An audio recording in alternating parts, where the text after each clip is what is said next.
Amém. Amém, irmãos? Os irmãos viram que eu postei no YouTube lá, o vídeo da semana passada, né? Aí o áudio eu consegui mexer, o microfone é bom, mas eu consegui mexer lá, acho que ficou bacana. Só não deu para gravar tudo que a bateria acabou. Acho que foi mais ou menos com 1h40, 1h30, acabou a bateria, aí não deu para gravar tudo. Mas a tendência é ir melhorando, tá, irmãos? Eu deixei passando aí uma divulgação do Portas Abertas sobre perseguição contra a igreja, e também acho que está na mão da Ciciana agora, uma linha do tempo da cronologia bíblica. Ambas são bons, né? São coisas diferentes. Portas Abertas, irmãos, para a gente que é cristão, é imprescindível conhecer. São duas agências que eu indico para os irmãos pesquisarem sobre, que são agências de apoio à igreja perseguida. A primeira é a Portas Abertas. Se você entrar no site deles, não sei se alguém aí já entrou, você vai ver lá a lista mundial da perseguição. Todo ano eles atualizam, eles te convidam para orar também. Aí lá tem a contagem de quantas pessoas oram, você consegue pedir revista, tudo gratuito, você consegue doar também. Aquilo ali é de verdade, irmãos, eles apoiam a igreja perseguida mesmo.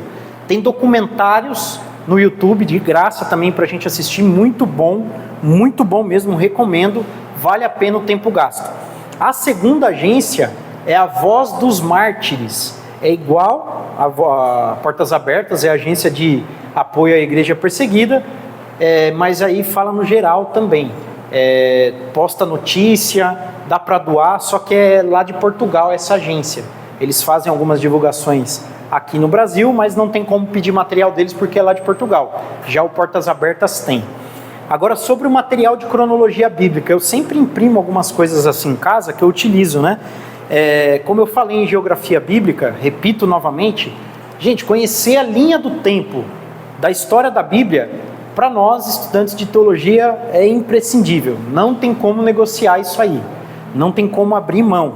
Christian, quero pregar, quero ficar bom na pregação, bom no estudo bíblico, tem que conhecer a linha do tempo, pelo menos o beabá ali, saber o que é o exílio, o que é o primeiro templo, o segundo templo, mais ou menos a época da escravidão egípcia e assim por diante, saber o que vem antes e o que vem depois, né? Isso ajuda demais, ok? Então tá aí para os irmãos darem uma olhada e ir passando aí um para o outro.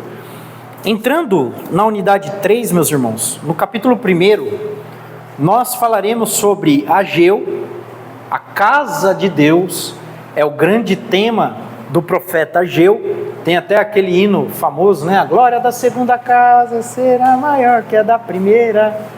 É lógico que o hino deu uma distorcida no texto. Eles espiritualizaram demais o texto, né? Eles, como que eu posso dizer?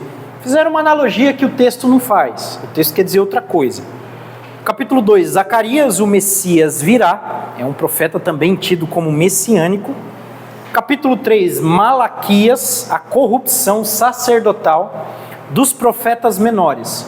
Os que eu mais gosto, eu particularmente, é Oséias e Malaquias, irmãos. Malaquias é um livro violento. E o capítulo 4, o capítulo 5, nós falaremos sobre Isaías. Hoje tem uma inovação, dá para eu direcionar lá, ficou mais fácil.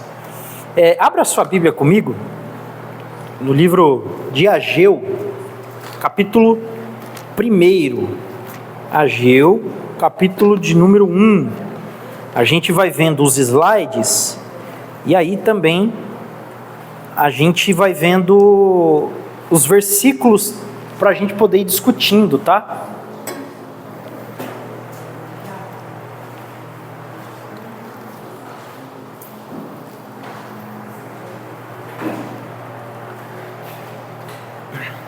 Enquanto os irmãos vão procurando, eu vou passando os slides aí. O livro de Ageu foi escrito pelo profeta que leva o seu nome. Então, Ageu é o autor do livro de Ageu.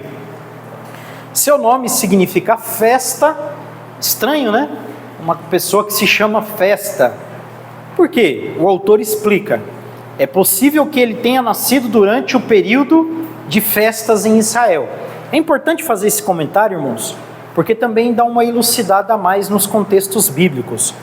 Os nomes dos personagens bíblicos, isso aí era muito comum naquela época, naquele contexto, faziam referência ou a uma certa demonstração de caráter na hora do nascimento, ou algum acontecimento específico.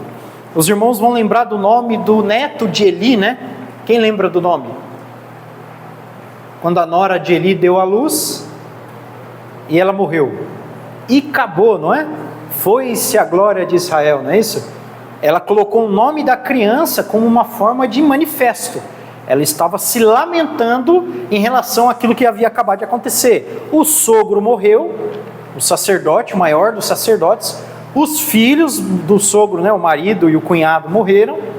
E a arca da aliança foi levada de Israel. A mulher fica tão doidona, né, fica tão desesperada que ela dá à luz. Talvez um nervosismo tão grande que faz a criança ser expelida. E antes de falecer, ela coloca o nome da criança de Icabo, foi-se a glória de Israel.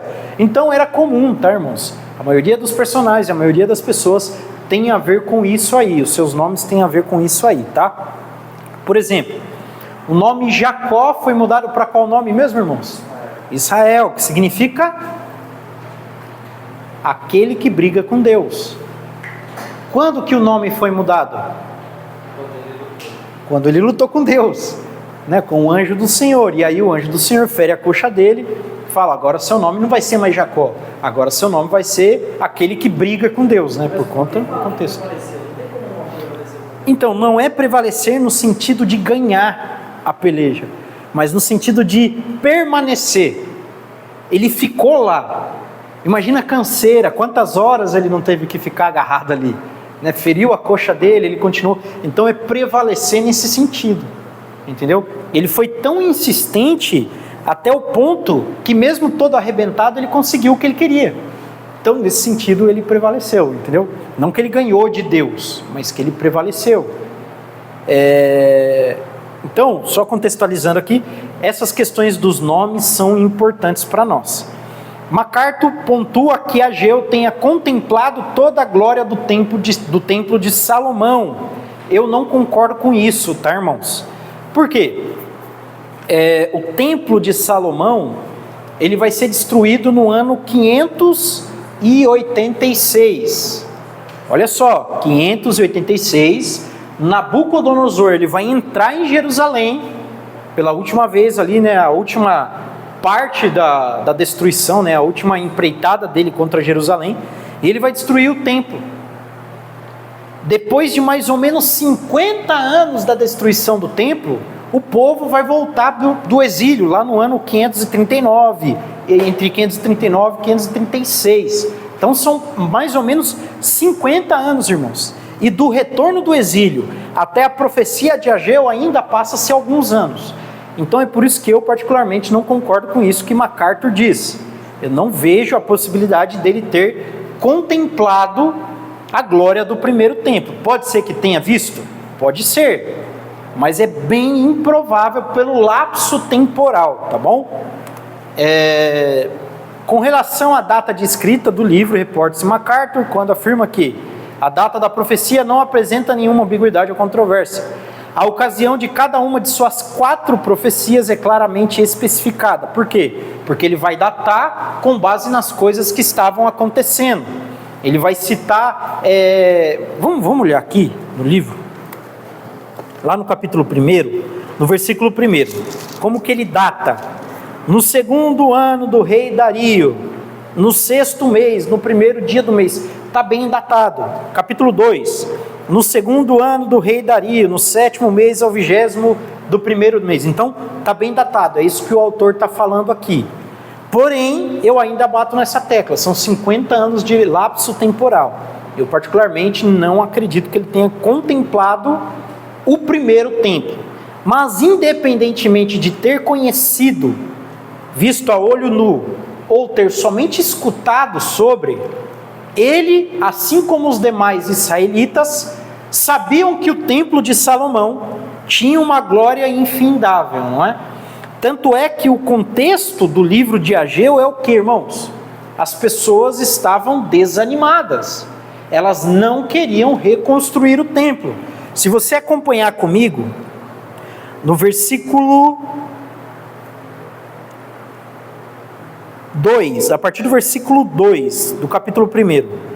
assim fala o Senhor dos Exércitos. Este povo diz: não veio ainda o tempo em que a casa do Senhor deve ser edificada. Por que eles falavam isso, irmãos? Por que eles diziam que ainda não era o tempo da casa do Senhor ser edificada?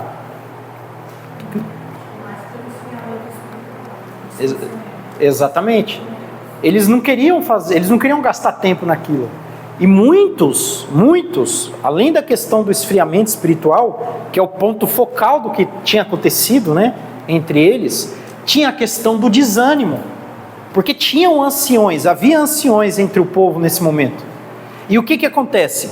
Esses homens velhos, essas mulheres velhas, que haviam conhecido o templo de Salomão, antes da sua destruição, eles mesmos desanimavam os construtores. Porque qual era o papo deles? Olha, nunca que esse novo templo vai ser igual ao templo de Salomão, né? Não tem nem como chegar perto. Então o povo estava desanimado. Só que aí Deus tem uma palavra para eles. Está lá no versículo 4. Acaso é tempo de vocês habitarem em casas apaineladas, enquanto esta casa permanece em ruínas? Então, talvez por negligência, o povo estivesse dando essa desculpa, né? Não é o tempo de reconstruir, não é a hora da gente edificar. Só que Deus está perguntando, tá bom, não é a hora de vocês reconstruir o templo, mas é a hora de você edificar sua casa e o templo ficar em ruínas. Então, como é que a gente faz, né? É a palavra de Deus para o povo. Vocês estão dizendo, olha, não é a hora. Quando vai ser a hora? Porque vocês estão vivendo regaladamente. Olha só como ele fala da casa do povo. Na minha versão, se de alguém tiver diferente, se puder falar, na minha versão tá casas apaineladas. Ou seja, casas bem edificadas. Vocês estão cuidando da casa de vocês, vocês estão edificando elas, mas a casa do Deus de vocês não está sendo edificada. Vocês não estão gastando dinheiro, vocês não estão gastando tempo, vocês não estão gastando o recurso de vocês. A última coisa que vocês pensam é na religião de vocês. Essa é a palavra de Deus, irmãos. Tanto é que o autor, para quem leu o livro aí, ele vai falar que existia, está até aqui nessa partezinha, inversão das prioridades. O povo estava invertendo as prioridades. Primeiro, por que o templo foi destruído? Por conta da desobediência, por conta do pecado. Por que o povo foi cativo? Por conta da desobediência, por conta do pecado. Mas agora o povo retorna, porque Deus é misericordioso. Só que agora que é a hora deles investirem no templo. Agora é a hora deles resgatarem a religião deles. Agora é o momento deles expulsarem a frieza espiritual, como a Cláudia falou. Agora é o momento deles colocarem Deus como prioridade. Só que nesse momento eles não estavam colocando Deus como prioridade. Eles inverteram a prioridade deles. E isso resultava no que, irmãos? O próprio autor coloca ali, ó. Resultava em secas e em colheitas ruins. Irmãos, era o que Deus mandava para ver se o povo acordava. O povo deixava de edificar o templo. Consequentemente, não havia dízimo, porque não tinha casa do tesouro, não tinha templo edificado, não tinha serviço sacerdotal, não tinha sacrifício, não tinha fogueira sagrada, e assim por diante. Eles, irmãos, a gente tem que entender essa parte do contexto de Ageu. A religião estava completamente negligenciada. Todo o povo, irmãos, nós brasileiros, os americanos, norte-americanos, né, os estadunidenses, os japoneses, chineses, coreanos, israelenses hoje em dia, né? Todos nós temos a nossa identidade. E existem elementos dentro dessa nossa identidade que são indissociáveis de quem nós somos. No caso dos hebreus, uma das coisas que os mantém unidos é o hebraico, que eles falam até hoje. Mas não somente o idioma hebraico, não somente a herança sanguínea, mas também a religião. Hoje mesmo eu estava vendo um vídeo de um professor falando sobre Brasília, né? Juscelino Kubitschek foi o responsável lá, né? Aí ele diz, né? O professor falava, ele falando, eu considero Juscelino Kubitschek uma das maiores bestas quadradas. Por quê? Porque até aquele momento a capital do Brasil era o Rio de Janeiro, não é? Quem já visitou aqui a antiga capital do Brasil? Ou pelo menos já viu fotos? A irmã já esteve lá? Imagina Dom Pedro II, Dom Pedro I abrindo a porta do palácio. O que ele via? O povo passando na rua, né? Estava tudo perto ali. O povão perto. Você chega em Brasília, não tem isso. Então você vê que os elementos do povo que estavam presentes na antiga capital do Império, né, antiga capital do Brasil também, da República, não estão presentes na nova capital, em Brasília. Eu estou citando isso como exemplo para os irmãos entenderem onde eu quero chegar. E isso faz mal para a identidade do povo. E um povo sem identidade é um povo fraco. É um povo que não sabe de onde veio, é um povo que não sabe para onde vai, é um povo que não tem consciência pátrida. A gente pega o povo brasileiro, a última coisa que a gente pensa é no quê? A nossa pátria, não é isso? Por que eu quero trabalhar? Para eu encher o meu bolso, ninguém pensa, não, eu sou parte de um todo, eu preciso edificar o todo, eu preciso contribuir para o crescimento do meu país. Ninguém pensa assim. Nós não temos esse senso de responsabilidade, porque esses elementos que nos unem enquanto brasileiros, enquanto nação, foram dissolvidos ao longo dos séculos. Os nossos heróis nacionais, os nossos mitos fundadores, tudo isso foi sendo dissolvido, foi sendo esquecido. Você pergunta para um brasileiro hoje, quem é o herói do Brasil? Pelé, Ayrton Senna, não é isso? A molecadinha mais nova vai falar que é o Oruan, a Anitta, sei lá, né, o Mano Brown. Essa é a mentalidade do povo. Só que isso enfraquece a nossa identidade. Trazendo para o nosso contexto aqui, a religião estava enfraquecida, irmãos. Ou seja, imagina aquela noção de irmandade, aquela noção de que eles tinham de responsabilidade de um para com o outro e de todos para com Deus. Não existia, porque estava sendo negligenciado, irmãos. Isso aqui é uma coisa muito profunda. A religião impacta diretamente no bom desenvolvimento de um povo, irmãos. E nós estamos unidos pela nossa fé, da mesma forma que eles estavam também. E a religião sendo negligenciada, irmãos, qual era o maior símbolo da religião judaica? Templo, não é isso? E agora eles não tinham mais templo. Durante o exílio, lá na Babilônia, surgiu a sinagoga, que até hoje nós temos, né? Mas não era a mesma coisa que o templo. Não tinha serviço sacerdotal, não tinha sacrifício. Não sei se os irmãos sabem, não pode ter sacrifício fora do templo. Você não vai numa sinagoga, você vai ver um rabino rasgando um animal. Não pode ter.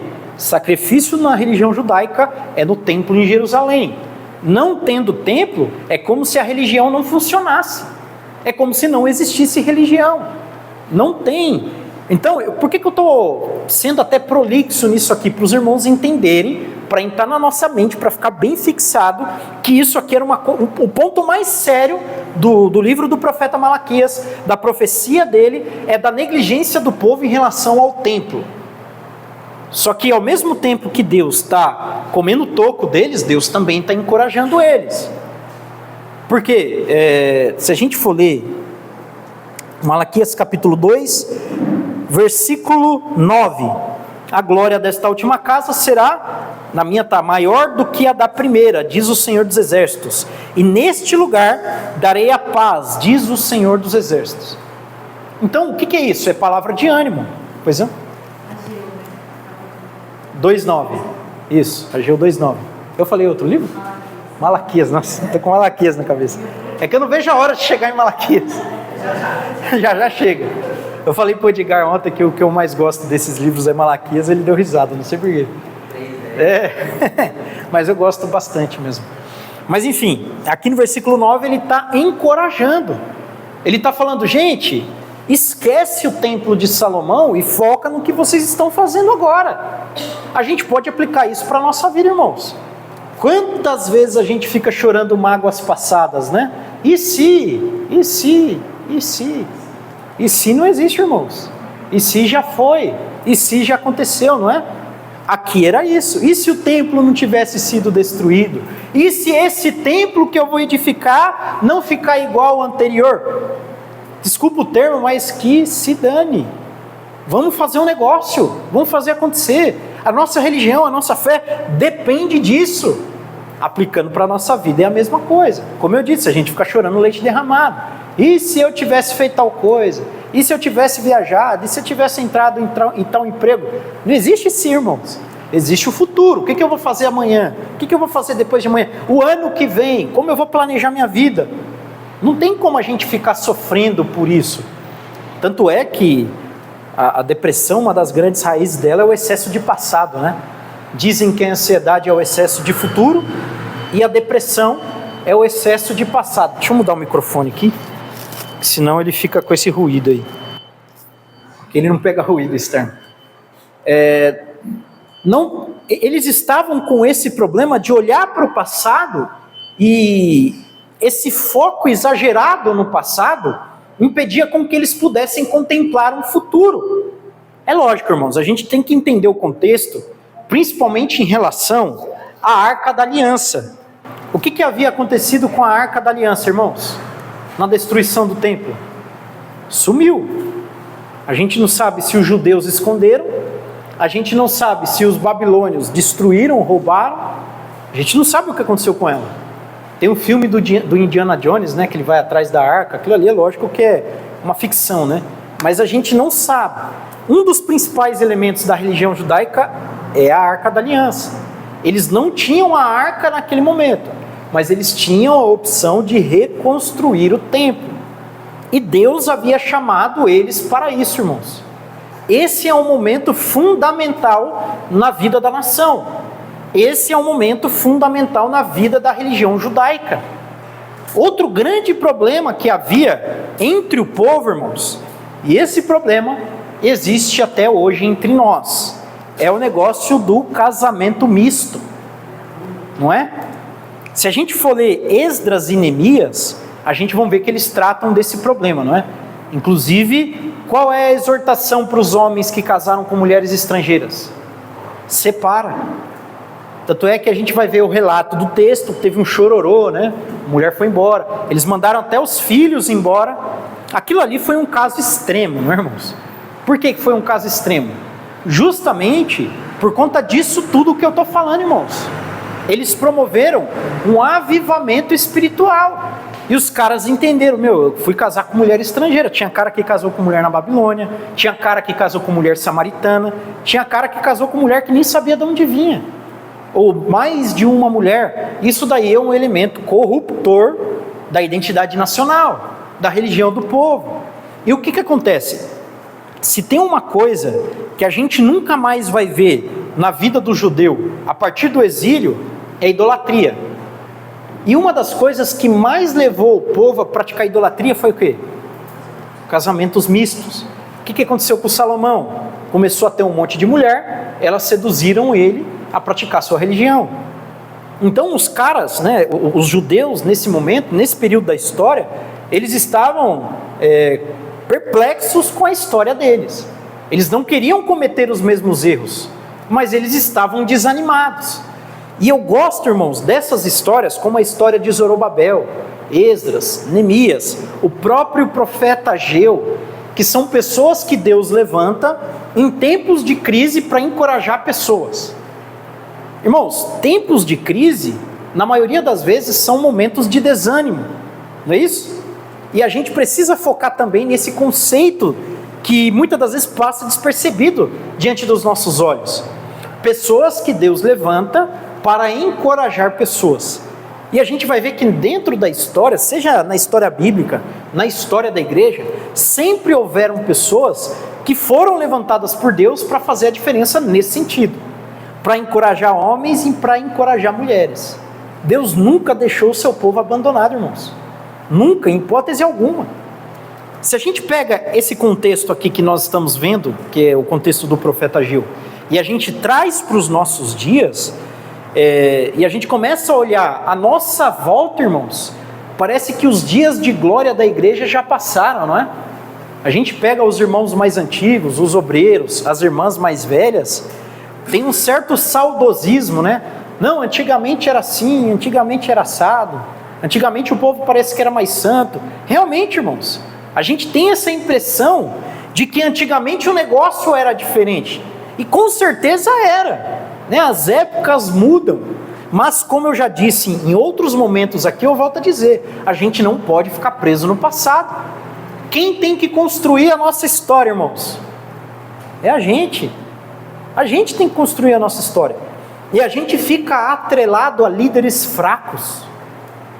Quem que estava liderando Judá nesse momento? Homens fracos, irmãos. Um líder fraco lidera um povo fraco, irmãos. Às vezes o povo é até bom, a igreja, o departamento é até bom, só que se coloca um líder fraco lá, você enfraquece o povo. Isso acontece num país, isso acontece numa igreja, numa empresa. Todo mundo aqui já trabalhou e todo mundo aqui sabe o que acontece quando a gente coloca um chefe incompetente lá. O filho do dono. Ele é filho do dono, mas é um incompetente. O que acontece com a equipe? O que acontece com a empresa? Ele é filho do pastor, coloca ele de pastor presidente, mas não tem competência. Entendem? Então, às vezes a gente leva para um lado, mas o negócio tende a ir para o outro lado. Não é isso? Mas o ponto focal aqui é o encorajamento. O povo estava desanimado, o povo estava dando desculpa, porém não estavam desanimados para viver a sua vidinha, irmãos. E essa inversão de prioridade bate na nossa porta também, porque a gente vive para nós. A gente vive para nós, irmãos. A gente vive para mim, para vocês, para o nosso trabalho, para a nossa família, para o nosso bolso, só para isso. Não é assim na maioria das vezes, irmãos? A gente acaba se deparando com isso na nossa própria vida.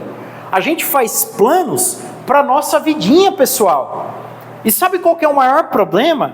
Quando a gente encara o ministério como carreira, como projetinho pessoal. Não acontece muito isso? Não, eu quero ser pastor, eu quero ser presbítero, eu quero ser missionário, não para fazer a obra, não para servir a Deus, mas porque aquilo se encaixa dentro do meu projetinho de vida. E o que Ageu está ensinando para nós? O que tem que estar como prioridade é a obra de Deus, é o reino de Deus, é a vontade de Deus. Depois vem a minha vontade, depois vem o meu projeto pessoal. Se couber, amém. Se não couber, Deus seja glorificado. Não é isso? É isso que Ageu está ensinando, irmãos. Essa é a grande lição para o povo. Eles inverteram a prioridade no pior dos momentos. Como eu disse anteriormente, agora era o momento deles baterem na tecla. Não, vamos viver em santidade, vamos fazer a vontade de Deus. Mas eles estavam desanimados, aquela leniência espiritual. E o que eu sempre digo, o que acontece no presente, irmãos, é só um reflexo do passado. Nada é novo debaixo do sol. Líderes fracos, pessoas desviadas moralmente, líderes corruptos, isso sempre teve e sempre vai ter, infelizmente. Infelizmente. Mas, retornando, a grande lição é: nós não podemos nos apegar ao passado, mas sim viver o futuro. Eu ia dar um contexto histórico mais elaborado, mas eu estou vendo que tem gente que está quase sendo arrebatada. Então eu ia cansar mais os irmãos.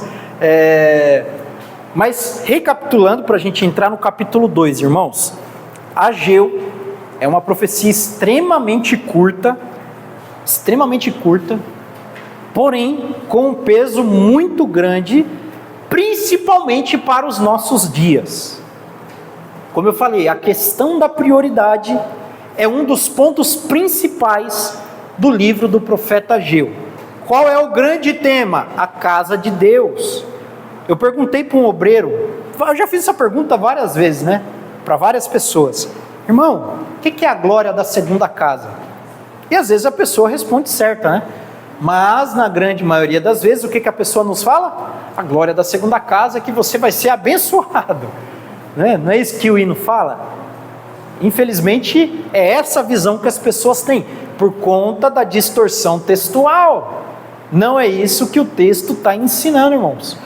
Qual é a lição que o texto nos traz? Eu já trouxe. Não é nada de vitória. Primeiro porque o povo ia ter que ralar, irmãos, para reconstruir o templo. Não ia ficar só na mão do levita. Irmãos, era olha só. Era responsabilidade de todo mundo, irmãos. Não era responsabilidade do sumo sacerdote somente. Não era responsabilidade de Zorobabel somente. Era responsabilidade de todo mundo. Todo mundo aqui sabe quem é Zorobabel, irmãos? Alguém aqui não sabe quem é? Se não souber, pode falar que eu explico. Não precisa explicar, né? Tudo bem, não tenha vergonha, eu explico. Eu vou explicar melhor. Zorobabel foi o responsável, ele estava exilado também, ele era judeu, ele foi o responsável pela primeira leva do retorno. Ele era descendente de um dos reis de Judá. Inclusive, ele foi líder de Judá quando eles retornam do exílio. E ele foi responsável pela edificação do segundo templo. Esse templo de Zorobabel vai ser ampliado lá com Herodes. Lembra que na época de Jesus eles falavam do templo de Herodes? Enfim, a figura de Zorobabel, quando você ouvir esse nome, atrele ao retorno do exílio. Ele foi aquele que liderou. Um grande líder, por sinal. E por que eu disse que a responsabilidade não era só dele? Porque era de todo o povo. Inclusive, irmãos, uma das coisas que eu mais gosto é a história da reconstrução dos muros, irmãos. Todo mundo entendeu que a responsabilidade era sua. Volta no que eu falei lá atrás. Eu não falei da questão, trazendo para o nosso quesito social, né? A noção de responsabilidade pátria que nós devemos ter. Eu faço parte de um todo, por isso que o meu voto é importante, por isso que eu atravessar na faixa é importante, esse tipo de coisa, entendeu? Não é porque um cara é chato que vai ficar me vigiando o tempo todo para eu cumprir a lei, não, é porque eu faço parte de um todo. Eles tinham isso. Então quando o cara falou, não, eu vou lá ajudar a reconstruir o muro, qual era o principal sentimento que ele tinha? De responsabilidade. Eu faço parte disso, é responsabilidade minha também. Então na igreja, infelizmente, uma das coisas que menos tem é a noção de responsabilidade. Tem até a história da pá, né? O pastor está pregando, a gente pega a mensagem e faz assim, joga por mão do lado, nunca é com a gente, mas é com a gente, irmãos. A responsabilidade é de todos nós, sem exceção, e Deus vai cobrar. Alguém duvida disso, irmãos? Que Deus vai cobrar a nossa responsabilidade?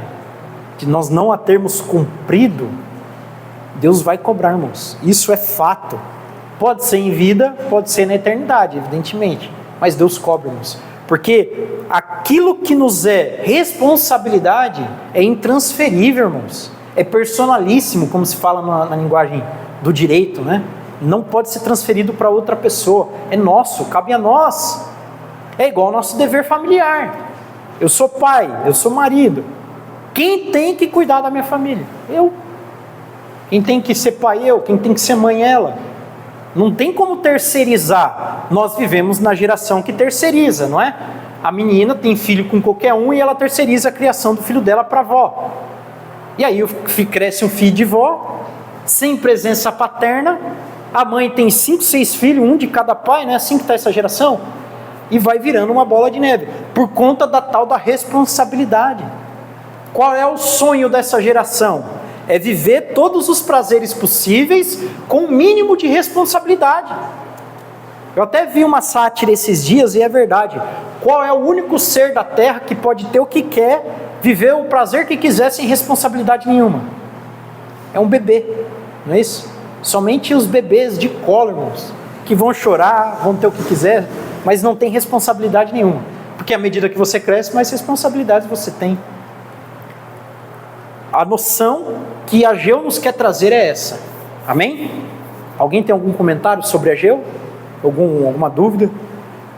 Aqueles que leram o livro, aqueles que não leram também, novamente, leiam o livro, tá, irmãos? Eu sei que o nosso livro dessa matéria é mais grosso, o da escola dominical é um pouco mais ainda, é maior que esse, mas, irmãos, matéria sensacional, sensacional. Quem tem a revista da PECC viu que foram 12 lições só para o livro de Isaías, né? E o tanto de capítulo que pulou ainda, ele teve que dividir por sessões e ainda pulou um monte de capítulo, porque não tem como, irmão, são 3 meses tratando de um livro e ainda não tratou tudo, né? Não tratou, irmãos, porque é muita coisa. Então, eu só estou abrindo um parênteses e os irmãos vão ver que eu vou fazer isso um monte de vezes, como já vem que eu faço. Aproveitem o curso, irmãos, porque você pode ter certeza. Você vai deixar o livro lá na sua estante, a chance de você querer ler depois que você acabar o curso vai ser mínima, viu? Eu falo por experiência própria, tá? Quando que eu pego... Eu até não... Acho que eu não trouxe o meu livro. Caramba, eu acho que eu não trouxe o meu. Mas no meu livro, por exemplo, esse dos profetas, eu uso ele como comentário bíblico.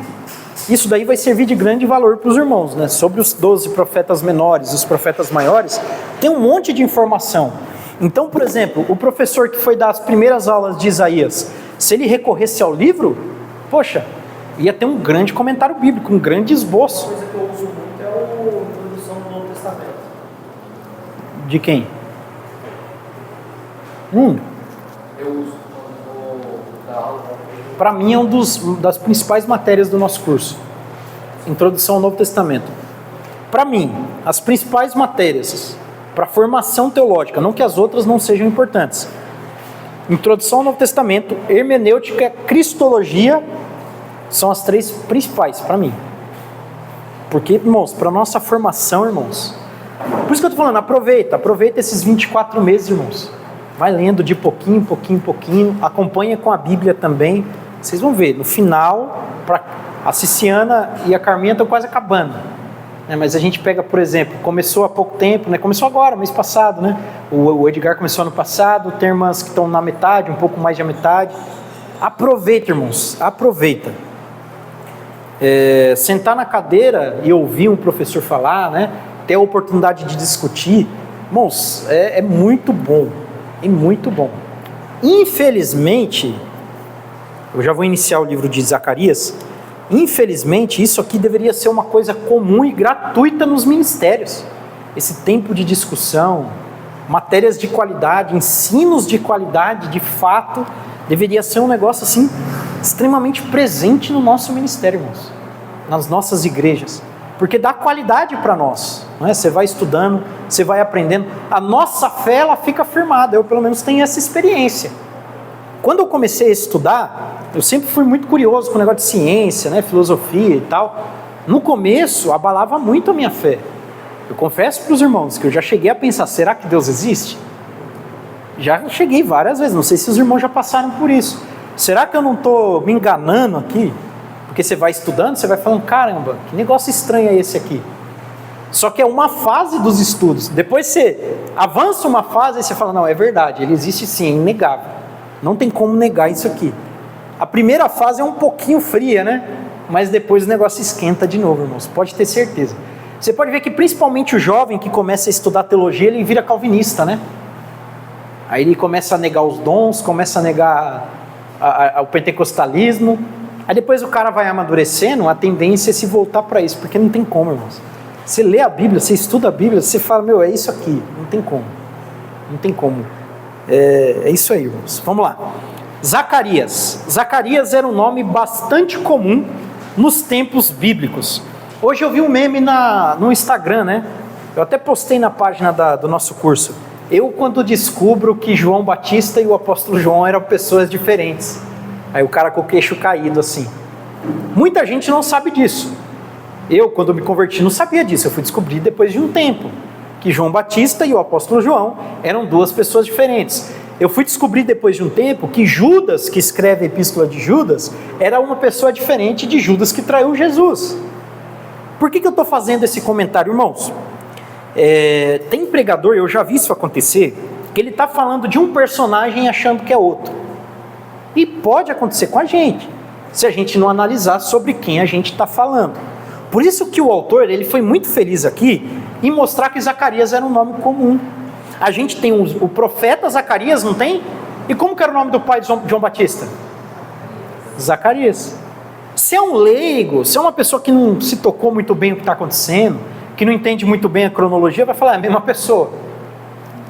Lá em Gênesis, eu falo para os irmãos que foi o quê? Faz um ano que eu me perdi lá em Gênesis a respeito do... Ai meu Deus, não sei se é Enoque. Tem mais de um Enoque. Tem. Lá está sendo falado, eu falei assim, mas esse Enoque aparece aqui numa cronologia. sendo pai, aí você vai seguir na cronologia, aparece um outro nome. Eu falei, que coisa errada. Como é que o cara saiu de um período aqui, sendo pai, e voltou sendo filho lá na frente da cronologia? Que era comum colocar o nome do filho, do neto, o mesmo nome do antepassado, né? E a gente tem que se ligar nisso. Agora recente eu vou citar um exemplo para os irmãos. Como era o nome do sucessor de Moisés? Josué. Mas como que era o nome anterior de Josué? Oséias. Tá vendo? Os irmãos sabem, mas tem gente que não sabe. Tem muita gente que não sabe a mudança de Oséias para Josué, o porquê que se deu. Entende? E aí a gente pode confundir as personagens. Assim como tinham vários Tiagos, não tinha o Tiago maior, o Tiago menor? Aí tinha outro Tiago, tinha Simão o Cirineu, tinha Simão o Zelote, tinha Simão Pedro, que tem 3 nomes, né? Que é Pedro, Simão e Cefas ou Quefas, né? Então, essas questões são, muitas das vezes, despercebidas, passam despercebidas por nós, mas são importantes, irmãos. Por que eu falo que é importante? Porque mínimos detalhes influenciam na interpretação textual. Não é? Eu vou citar um detalhe muito besta, e que a maioria do povão, né, infelizmente a nossa cultura é fraca, né? Nossa cultura escolar, estudantil. A diferença entre mas e mais. Um é uma conjunção adversativa e o outro é uma conjunção aditiva. Mas não é uma conjunção, agora eu esqueci, deu branco, mas é aditivo. É de adicionar mais, colocar mais peso, mais difícil. E o outro apresenta uma adversidade. O Edgar está de vermelho, mas eu estou de branco, né? É uma adversidade. Se você não souber diferenciar isso, pode ser comprometida a sua interpretação. Então, são pequenos detalhes que fazem a diferença. Da mesma forma que saber quem é quem faz a diferença. Tem um livro que se chama Quem é Quem na Bíblia Sagrada. Ele fala dos personagens e ele dá as suas biografias. Eu tenho alguns em casa que falam sobre personagens bíblicos. Eu deveria até ter trazido hoje para os irmãos ver. Tem um lá que é desse tamanho, que fala de vários personagens, até personagens desconhecidos. Ulda, Débora, Baraque, né, que são personagens de história curtíssima. Abigail. E às vezes a gente tenta, né, dar uma patinada ali, personagens que têm o mesmo nome. Fechando o parágrafo, o parênteses, vamos continuar aqui, tá, irmãos? Entendam essa diferença dos nomes. Quando você for pregar, principalmente no Novo Testamento, irmãos, veja quem é o personagem, tá? Que você vai falar sobre, para você não se confundir. Na Bíblia Sagrada, cerca de 30 pessoas, olha aí, 30 pessoas aparecem com esse nome, que significa o Senhor se lembra. A tradição defende que o profeta Zacarias foi o próprio autor do livro, embora estudiosos acreditem que outra personagem escreveu os capítulos 9 aos capítulos 14, tá? Não, é por aqui. Com relação à escrita de Zacarias, os teólogos têm situado a produção do texto entre 520 e 480. Irmãos, Ageu, Zacarias e Malaquias e também Neemias são basicamente contemporâneos. Quem sabia disso? Que todos esses personagens são basicamente contemporâneos. Muitos não sabem.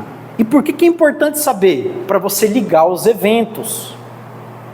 Trazei todos os dízimos à casa do tesouro, para que haja mantimento.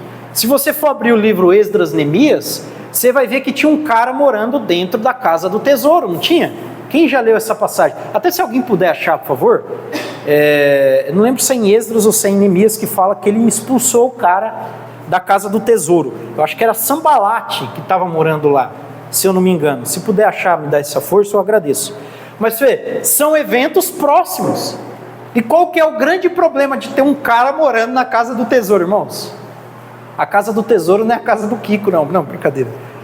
A casa do tesouro é onde os judeus depositavam os cereais, as moedas de prata, os restos dos animais e assim por diante. É onde todas as ofertas do povo eram depositadas. Se tinha alguém morando lá, o que isso significa? Que não tinha oferta, que não tinha dízimo, que não tinha cereal. Logo, Se não tinha oferta, se não tinha dízimo, se não tinha cereal, o que o levita tinha que fazer para comer? Trabalhar. Se o levita tinha que trabalhar, ele não cuidava do templo. Logo, o templo estava descuidado. O pessoal de Ageu, de Zorobabel, edificaram o templo, construíram o templo, só que não tinha levita para cuidar do templo. E o que acontece com uma casa mal cuidada, irmãos? Cai pedaço, nasce mato, pega bicho, não é? Era isso que estava acontecendo com o templo. Então veja, quando a gente está conectando os eventos, a gente está entendendo o que está acontecendo naquele período. O povo voltou do exílio, estavam desanimados. Vou construir a minha casa, não vejo a hora de voltar para Israel. Como é que era o nome do programa lá do Gugu? É De Volta para Minha Terra, né? Pegava os nordestinos pela rua e mandava de volta para o Nordeste, né? É a mesma coisa lá na Babilônia. Pegou os judeus e mandou de volta para Israel. Aí o que os caras queriam fazer? Construir a casa. O templo negligenciado. Vem Ageu, vem Zorobabel, vamos reconstruir o templo. Construíram o templo, mas não tem levita para cuidar do templo. Não tem, está negligenciado. Mas em relação a Zacarias, antes da gente passar para Malaquias, vamos lá. Neemias 12 e 16, 12, 4 e 16, aponta que Zacarias retornou com seu pai e seu avô para Israel quando Zorobabel comandou a primeira leva de israelitas. Lembra que eu falei que é todo mundo contemporâneo? Então Zacarias estava lá no meio da primeira leva. Zacarias era um profeta jovem, conforme diz as Escrituras. Era contemporâneo de Ageu, como eu já falei, que era mais velho. Zacarias inicia seu ministério profético cerca de 2 meses depois de Ageu, em 520.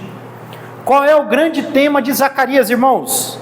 Importante, falei semana passada, falei semana retrasada. Toda vez que a gente for ler um livro ou uma passagem, busquem o tema-chave, o tema principal. No caso aqui, envolve a necessidade de reconstruir o templo do Senhor, tão importante para a nação de Israel. Olha lá, ele começa a profetizar depois. Porém, um dos seus temas principais, porque ele também vai falar muito sobre o Messias, que é outra questão do livro de Zacarias, é a reconstrução do templo. Então Deus levanta 2 homens, 2 profetas, para encorajar o povo, irmãos. No mesmo período, na mesma época, o mesmo assunto, irmãos. Para falar, olha, a gente precisa reconstruir o templo. Ele vai dizer que Ageu, ele principia o avivamento. Zacarias trabalha para que o povo deixe de lado a indiferença, o pecado e confie em Deus, agindo de maneira positiva, motivando o povo à reconstrução, pois as bênçãos viriam, sendo que a maior delas seria a chegada do Messias. Ponto. Agora a gente vai entrar no ponto-chave de Zacarias. Presta atenção aqui, irmãos. O que eu falei que é o primeiro tema de Zacarias? Reconstrução do templo. Não é isso que eu falei? Reconstrução do templo. Por que reconstruir o templo, irmãos? É o que ele vai falar no finalzinho. A chegada do Messias, irmãos. Entre Malaquias e o livro de Mateus, o Evangelho segundo Mateus, a gente tem mais ou menos 430 anos, que é conhecido como o período do quê, Joel? Alguém falou aí? Período do silêncio. Não teve profecia, não teve escritura. Na Bíblia Católica tem o livro de Macabeus, né? É importante para nós. Eu recomendo que os irmãos leiam 1º e 2º Macabeus, tá, irmãos? Não estou falando que é canônico, não é isso? Mas é importante dentro de um contexto histórico. Mas não teve escritura, não teve profecia, não teve dom do Espírito Santo nesse sentido. Período do silêncio. Porém, Deus levanta esses profetas, Ageu, Zacarias, Malaquias, Esdras, Neemias, Zorobabel, todos esses caras, para preparar o povo para 400 anos depois. 400 anos depois ia acontecer o quê? A vinda do Messias.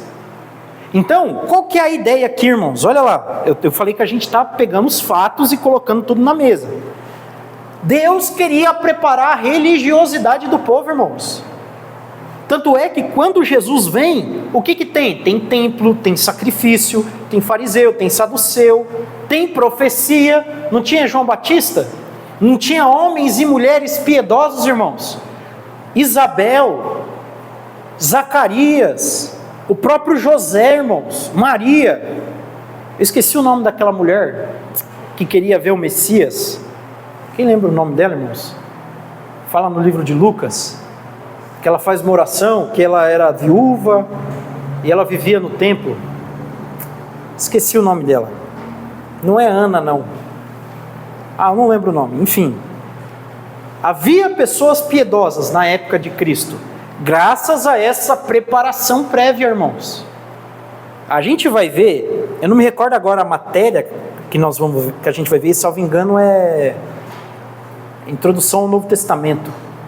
É Introdução ao Novo Testamento que a gente vê isso. Como Deus preparou o mundo para a chegada do Messias. A gente vê a questão da Pax Romana, vai falar isso lá na Introdução ao Novo Testamento. As estradas romanas, não tinha aquela ideia, todos os caminhos levam a Roma. Isso facilitou a propagação do Evangelho. Deus preparou o mundo, um idioma só, que era o idioma grego, e o segundo idioma era o latim. Então Deus preparou o mundo, mas Deus também preparou Israel, irmãos. Antes de Cristo vem quem? Vem João Batista, o precursor do Messias. Ele veio para aplanar os caminhos do Mestre. Porém, Deus também já estava preparando o povo desde essa época. Irmãos, quando você começa a conectar os fatos, e eu preciso que os irmãos pensem isso junto comigo, a forma como Deus começou a preparar a mentalidade do povo, olha, vamos recuperar o culto, vamos reconstruir o templo, a gente precisa de dar o dízimo para o templo ficar em dia, a gente precisa recuperar o sacrifício, a gente precisa de piedade, porque os profetas não estão exortando o povo à santidade? Preparação para a vinda do Messias. É por isso que Zacarias vai falar tanto sobre o Messias, irmãos. Ele começa falando sobre o templo e ele termina falando sobre o Messias. A preparação da mentalidade, da espiritualidade, da religião para a vinda de Jesus. Versículo 2 do capítulo 1 de Zacarias. O Senhor se irou, como que está aí? O Senhor se irou em extremo contra os vossos pais. Está assim também na versão de vocês? O Senhor, como que está?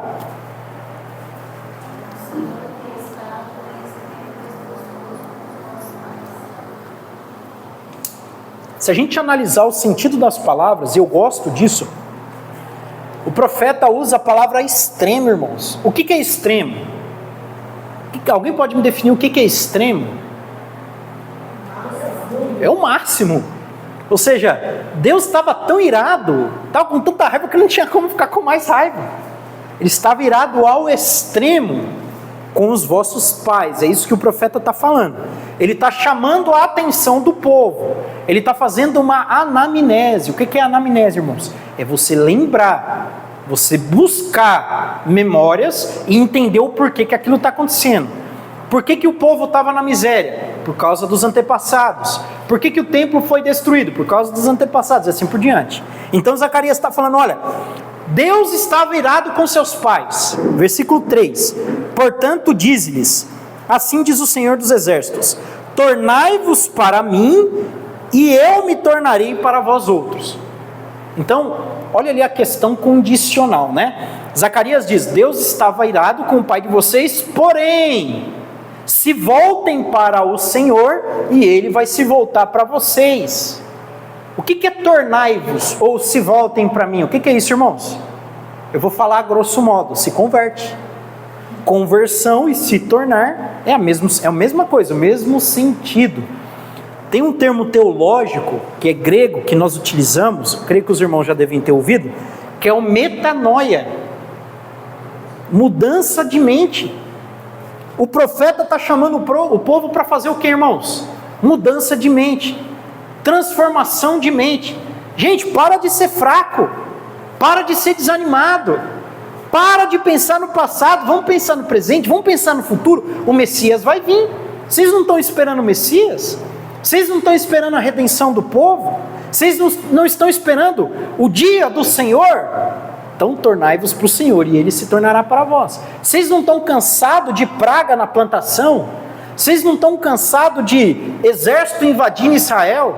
Vocês não estão cansados de guerra? Vocês não estão cansados de doença, de seca, de animal doente? Se voltem para o Senhor. É isso que ele está falando. Olha o chamado de Zacarias, irmãos. Versículo 4. Não sejais como os vossos pais, a quem clamavam os primeiros profetas. Parece que Jesus vai repetir o que Zacarias está falando. Lembra quando Jesus fala para os fariseus: olha, vocês são filhos daqueles que mataram os profetas. Não é isso que Jesus fala para eles? Vocês são filhos deles. Jesus estava, como se ele estivesse invocando a profecia de Zacarias, tá? Jesus era mestre nisso, irmãos, em pegar as palavras dos profetas e aplicar no contexto deles. Dizendo: assim diz o Senhor dos Exércitos, convertei-vos quando? Como está aí na versão de vocês, irmãos, no versículo 4. Convertei-vos agora, não é depois. Olha o chamado de urgência de Zacarias: dos vossos maus caminhos e das vossas más obras, mas não ouviram e nem atenderam. O que o profeta está falando? Lembra que eu falei da tal anamnese? Ele está dizendo: olha, o Edgar, seu avô, seu trisavô, seu tataravô, ele ouviu a voz do profeta, mas o que ele fez? Negligenciou, né? Nas Forças Armadas não faz assim?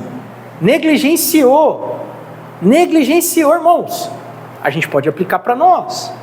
Deus fala conosco, Deus avisa, tem um profeta falando, a mensagem está sendo pregada. E o que o povo faz? Negligencia.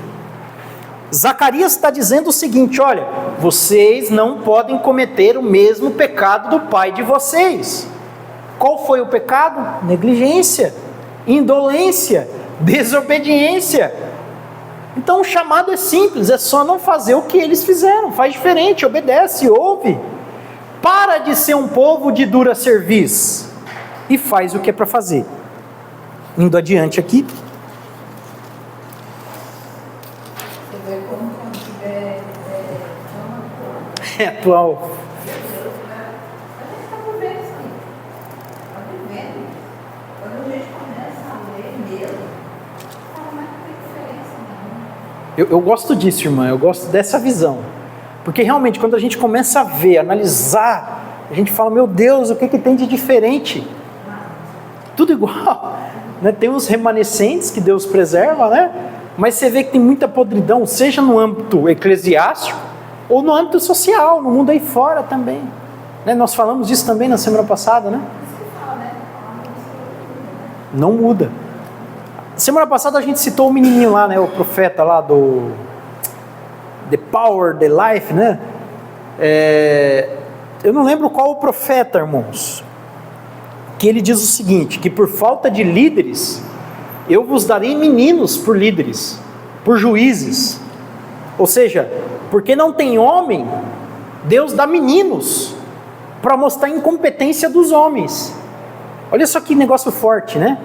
Então, por exemplo, você vê esse menino pregar, né? Pregar em púlpitos onde tem um monte de homem barbado, com anel de teologia. Aquilo ali é uma vergonha, né? É uma baita de uma vergonha. Então, o negócio é sério, né? A gente vê que realmente aquilo que os profetas falavam pode ser aplicado com força hoje, né? Essa questão da negligência espiritual, né? Deus avisando, a palavra sendo dita: ó, vai acontecer, está chegando o momento. Só que ninguém acredita, porque não acontece. Aí na hora que acontece, a gente fica desesperado, né? Como os profetas avisaram inúmeras vezes: olha, vai ter cativeiro, vocês vão ser cativos. Já desde Abraão tem isso, irmãos. Lembra Abraão antes de morrer? Jacó antes de morrer, o que ele fala para José? Ó, esse povo vai ser escravo 430 anos. Outra questão também, a gente vê o próprio Moisés falando do cativeiro, irmãos. Então, já é muito antigo, e o povo não acreditava. Imagina quando a Síria bateu nas portas do Reino do Norte, o que o povo não pensou? Imagina quando Nabucodonosor não pisou o pé dele em Jerusalém. O que deve ter vindo? A primeira coisa que vem na mente do povo deve ter sido o quê? O profeta falou que isso ia acontecer, não é? O profeta falou que isso ia acontecer. Imagina os judeus presenciando o templo sendo destruído. Pior ainda, irmãos, imagina no ano 70 depois de Cristo, quando o templo foi destruído de novo pelos romanos. Jesus não falou em Mateus capítulo 24, não vai ficar pedra sobre pedra. Imagina o cara contemplando aquilo ali e lembrando do que Jesus falou. Então, a gente negligencia até acontecer, né?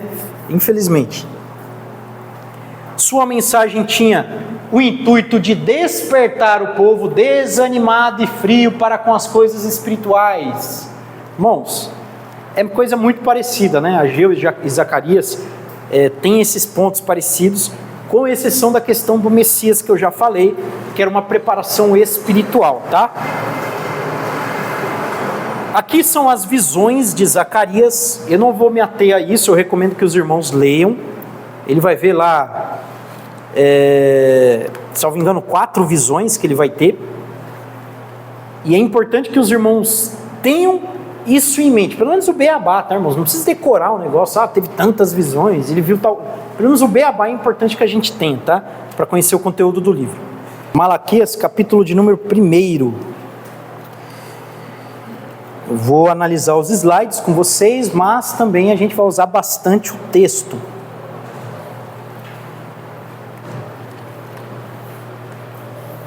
Vamos lá, eu vou dar uma lida aqui no versículo 1 e aí a gente vai analisando aí alguns versículos para poder contextualizar o livro, que a gente já tem um bom contexto histórico depois de tudo que a gente falou.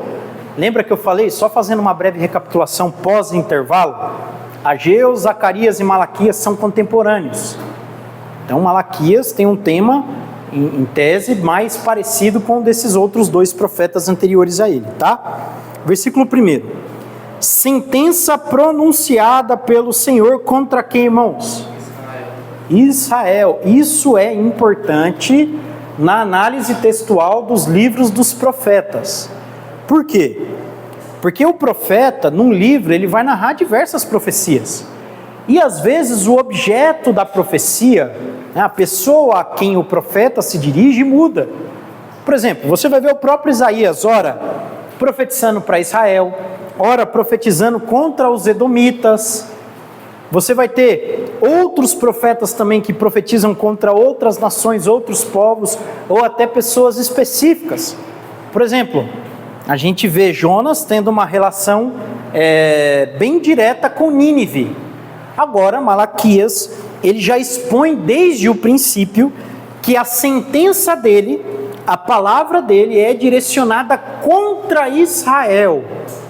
Não é direcionada a Israel, mas contra Israel. O que isso quer dizer? Deus quer chacoalhar a figueira, irmãos. Deus está chamando a atenção. Porque se a gente for ver ali, Ageu e Zacarias, a gente vê o aviso de Deus. No caso eu falei de Zacarias fazendo a anamnese, olha, os pais de vocês pecaram, os pais de vocês desobedeceram, não cometam os mesmos erros. Agora parece que em Malaquias o negócio é mais direto, parece que Deus está falando de uma forma mais firme com o povo. Vamos lá, por intermédio de Malaquias, versículo 2: Eu vos tenho amado, diz o Senhor, mas vocês dizem, em quem nos tem amado? Isso é importante, irmãos, essa pergunta. É um tanto quanto poético, né? A profecia de Malaquias, em grande parte das suas palavras, tem esse tom de perguntas e respostas. Mas é interessante também quando a gente analisa isso, porque Deus está falando, olha, vocês fazem isso, e o povo joga uma pergunta em cima. O que isso mostra para nós? Primeiro, talvez existia ali, realmente isso daí é fato, uma incapacidade do povo em enxergar aquilo que Deus estava dizendo para eles. Por exemplo, Malaquias está dizendo aqui, olha, eu vos tenho amado, eu amo vocês. E o povo pergunta, em que você nos tem amado? Deus já mostrou ao longo da história, desde a fundação do povo, que Ele ama o povo. Não tirou o povo da escravidão, não tirou o povo do Egito, não deu uma terra para eles, não livrou eles várias vezes de invasões. E agora o povo está perguntando, no que o Senhor ama a gente? Isso denota o que, irmãos? Ingratidão, cegueira espiritual, insensatez. mentalidade cauterizada. Eles não tinham sensibilidade à coisa, irmãos. Isso daqui é coisa séria. Versículo 4. Se Edom diz, fomos destruídos, porém tornaremos a edificar as ruínas. Eles estão fazendo referência à ideia de Jacó e Esaú aqui, tá? Se a gente voltar para o versículo 3, aliás, para o versículo 2, eles perguntam, né? No que nos tem amado? Não foi Esaú irmão de Jacó? Disse o Senhor, todavia amei Jacó. Do que o profeta está falando aqui, irmãos? Aborrecia Esaú e amei a Jacó. Os irmãos sabem do que ele está falando? Fala aí. Você está me olhando? Ele está falando da destruição de Edom, irmãos. Na aula passada a gente falou sobre, não lembro se na aula passada ou na aula retrasada, a gente falou sobre a destruição dos edomitas. Tanto é que no contexto a gente vai ver aqui, ó, aborreci Esaú e fiz dos seus montes uma assolação e dei a sua herança aos chacais do deserto. Qual era a herança de Esaú? Os edomitas, Edom. Então qual que é a ideia aqui? Olha, Deus destruiu Edom, só que Deus está poupando Israel. Israel ainda subsiste e o povo está perguntando o que ele ama. Como assim? Olha a prova de que Deus ama. Deus é misericordioso em relação a eles. Versículo 5. Os vossos olhos verão e vocês dirão, grande é o Senhor, também fora dos limites de Israel. Agora no versículo 6 começa a parte que eu gosto, irmãos. O filho honra ao pai, o servo ao seu senhor. Se eu sou o pai, onde está a minha honra? Serve para quem? Serve para nós, né, irmãos? Oh, meu Deus e meu pai. A gente honra a Deus? Eu estou falando a gente, né, irmãos? Todos nós. Eu também. Será que nós damos a devida honra de pai ao nosso Pai Celestial? Isso aqui é muito sério, irmãos. Porque Deus está cobrando do povo, irmãos, aquilo que é dever deles.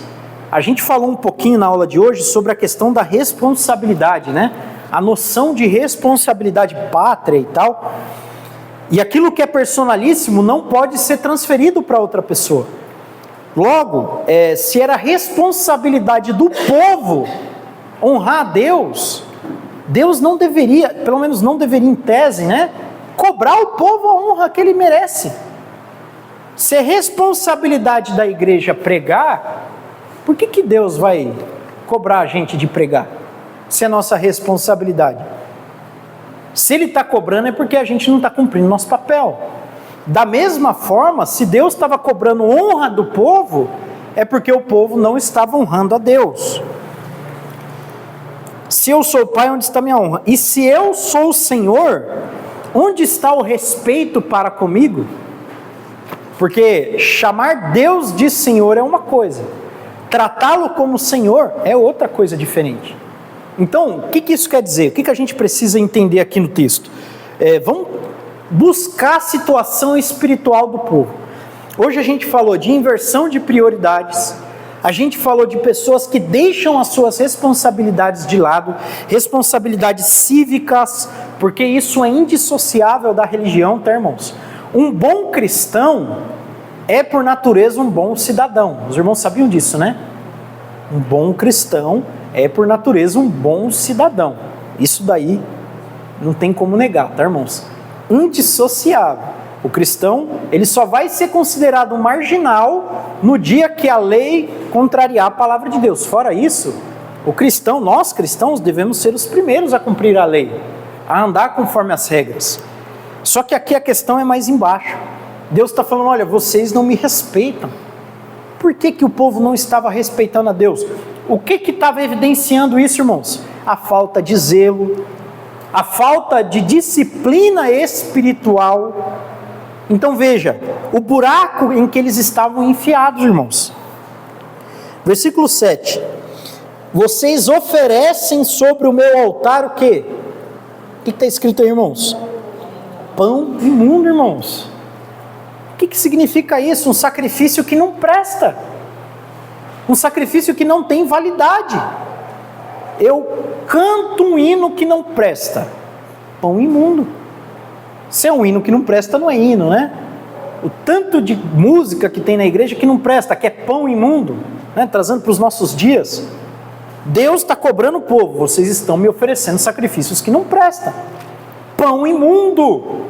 Se ninguém aqui tem coragem de comer um pão embolorado, quanto menos oferecer ele a Deus, não é isso? Vamos entrar numa questão aqui importante. Eu tenho um ministério, eu sou cantor da igreja. Não é uma coisa que eu estou oferecendo a Deus, na obra de Deus. Tem que ser de qualidade, né? Eu não estou falando que eu tenho que ser o melhor cantor, a voz mais estridente ou a voz mais afinada, mas oferecer o melhor que eu posso. Ensaiar, estudar, buscar conhecimento. Olha, quero ensinar na escola bíblica dominical, estudar a Bíblia, ler a revista, consagrar minha vida. Quero ser líder do círculo de oração, superintendente de EBD. Tudo, né, irmãos? Tudo, em todos os trabalhos que a gente vai realizar, tem que oferecer coisa boa, coisa de qualidade. Caso contrário, a gente também vai se enquadrar nisso aqui, irmãos. Oferecendo pão imundo a Deus. Olha, vou pregar heresia, pão imundo. Vou cantar, como eu falei, um hino que não presta, pão imundo. Vou fazer uma oração meia boca. Sabe aquela oração meia boca que a gente faz pensando em outra coisa, irmãos? Quem nunca fez isso? Você está orando com um monte de coisa passando na sua mente. Você fala no automático. Eu tenho uma briga com isso, sabe? O que eu estou querendo dizer? Sabe aquela reza evangélica? Aquela oração decorada? Por que tem que ser uma oração? Uma coisa espontânea, não é? A expressão da nossa alma. A gente falando com Deus. Aí às vezes a gente começa a orar, a gente começa a falar um monte de palavra programada, não é? Aí o crente fala, não, eu oro 3 horas, eu oro 4 horas, eu oro 1 hora, mas é aquela oração programada, aquela oração que ele falou um monte, mas não disse nada. É pão imundo, irmãos, porque você tem que falar o que vem aqui de dentro, você está falando com Deus, com seu amigo, com seu Senhor. Pão imundo. Vamos continuar. E ainda perguntais, em que te havemos profanado? Porque Deus havia falado anteriormente, né? Vocês não me respeitam. E o povo pergunta, a gente não te respeita no quê? Aí Deus está falando, vocês estão oferecendo pão imundo, cara. E vocês estão perguntando ainda, no que a gente te desrespeita? Olha no versículo 8. Vocês me desrespeitam quando vocês trazem um animal cego para sacrificar. Isso não é mal? E quando vocês trazem um animal aleijado, um animal doente, não é isso mal? Irmãos, se Deus está falando isso, é porque o povo estava fazendo. Então veja a negligência espiritual. O cara sabia que ele tinha uma religião, ele aprendeu dos pais, a nação pratica essa religião, e ele sabe que ele tem que oferecer um sacrifício. Ali tem lá 100 ovelhas. Qual que ele vai oferecer? A que está mancando, a que está doente, a vesga, a zaroia, né? A que está enferma mesmo. Era isso que eles estavam fazendo, irmãos. Pão imundo, um pão que embolorou. Então era uma negligência muito grande, e isso vai enfurecendo a Deus. Só que detalhe, irmãos, Zacarias não fala dos pais, olha, seus pais não ouviram os profetas. Malaquias não está falando dos pais, Malaquias está falando do povo daquela época, depois do exílio. Lembrando que Malaquias, Ageu e Zacarias são o que, irmãos? Contemporâneos, da mesma época, viviam juntos, se conheceram. Então, Zacarias está falando, olha, o pai de vocês fizeram. Agora o povo atingiu um estado de podridão espiritual que eles estão fazendo igual ou até pior. Não estão praticando o culto como era para ser praticado. Olha o que Deus diz. Apresenta o animal coxo, o animal cego, ao seu governador. Acaso ele terá agrado de ti e será favorável? Aí a gente pode trazer para a nossa vida, né? No nosso trabalho a gente morre de medo de tomar uma advertência, de chegar atrasado. Se a gente tem responsabilidade é assim, não é? A gente tem medo disso. Não, se o meu patrão me ver sentado aqui, ó, na hora do descanso, sei lá, ele vai pegar mal comigo. Aí você tem que pelo menos fingir que você está trabalhando, não é isso? Muitas das vezes é assim. Se ele me ver trabalhando, ele não vai me encher a paciência. Mas na casa de Deus, né, na obra, a gente não tem essa preocupação. A gente não tem esses eles. Cuidado, e eu falo a gente, porque é assim, irmãos. Muitas das vezes a gente teme mais o nosso patrão do que nós tememos a Deus. Muitas das vezes a gente teme mais aquele nosso encarregado, nosso gerente, nosso chefe, do que nós tememos a Deus. Inversão de prioridades. Eu não estou falando de anarquia, não, vamos desrespeitar o nosso patrão, vamos chegar atrasado mesmo, não é isso que eu estou falando, a gente tem que respeitar. Só que quem que a gente vai respeitar primeiro? Quem que a gente tem que temer mais? Não é? É Deus, irmãos, acima de tudo, acima de todos. É Ele que nós devemos colocar em primeiro lugar na nossa vida. E é Ele que o povo estava colocando em último lugar. Em último lugar, irmãos. Era aquilo que eles menos se importavam, era a religião deles. Era o que eles menos obedeciam. Era a religião deles, irmãos. Era a lei de Deus. E Deus está falando, oferece isso aí para o governador. Oferece isso aí para aquele que está acima de você. Vamos ver se ele vai aceitar. Vamos trazer para a igreja. Quem aqui já formou e apresentou TCC? Alguns irmãos já apresentaram TCC, né? Vai lá na banca examinadora, fala de qualquer jeito. Chama o examinador de cara. Fala igual um Zé lá. Vamos falar dessa forma. Fala igual um Zé lá na banca examinadora. O que vai acontecer? Você vai ser reprovado. Você vai estudar. Hoje em dia tem aquele negócio de pagar para o cara fazer o TCC, não tem? Mas o ideal é a gente produzir. Vamos falar, vamos fingir que não existe o negócio de pagar para fazer TCC, né?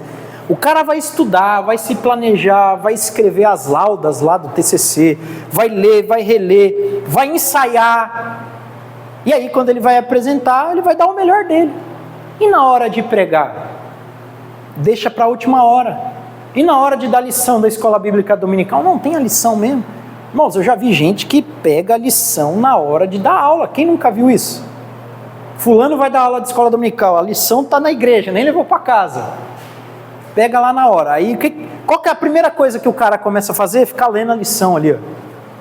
É porque é a introdução, aí lê a introdução, aí fala um pouquinho. Aí lê o primeiro subtópico, aí fala um pouquinho. Aí lê o segundo subtópico. Eu não estou falando que é pecado ler a lição, não é isso não, tá, irmãos?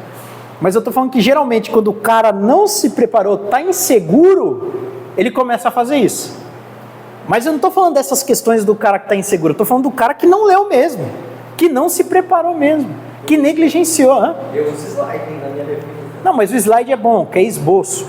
O slide é bom. O slide, entre aspas, assim falando, está liberado, né? Mas você sabe quando a pessoa não se preparou. É a mesma coisa aqui, irmãos. E Deus está falando, oferece para o governador, ele não vai aceitar. Então, como eu falei, né, da questão do chefe, eu falei a questão da banca do TCC, né, a gente tem preocupações, inúmeras preocupações com o mundo lá fora, mas nós não temos preocupações com a palavra de Deus. Nós não temos essa preocupação, irmãos, com a obra de Deus. Como eu falei na questão do ensino, da questão da pregação, na questão do louvor, eu não canto, irmãos. Porque eu sei que se eu cantar, eu vou espantar os outros. Eu sei disso, eu tenho vontade, eu tenho muita vontade, mas vontade não basta. Eu sei que se a gente fizer uma aula de canto, aprende e tal, só que eu não tenho coragem nem de tentar, porque eu sei que eu não levo jeito para isso. Mas eu quero cantar, vamos ensaiar. Você não vai ser a melhor cantora, o melhor cantor, né? Mas ensaia, dá o seu melhor. Pô, Cristian, eu não levo jeito para dar aula, mas eu quero dar aula, eu me sinto chamado para isso. Vai estudar. Não é isso que a gente tem que fazer? Para oferecer para Deus o que nós temos de melhor. Né? O nosso melhor esforço, a nossa melhor aula, a nossa melhor mensagem, é isso que a gente tem que oferecer para Deus. Se a gente fizer a nossa parte e der errado, aí já não é com a gente, né? Nossa, eu estudei pra caramba, fiz o esboço, orei, jejuei, li o capítulo 50 vezes. Minha pregação saiu terrível. Sua parte você fez. Ah, Cristian, eu ensaiei o hino várias vezes, chegou na hora, deu branco. Chegou na hora, eu desafinei. Você fez sua parte. Você ensaiou, você fez sua parte, você deu o seu melhor. A gente não está falando do sucesso. A gente está falando do fazer a nossa parte.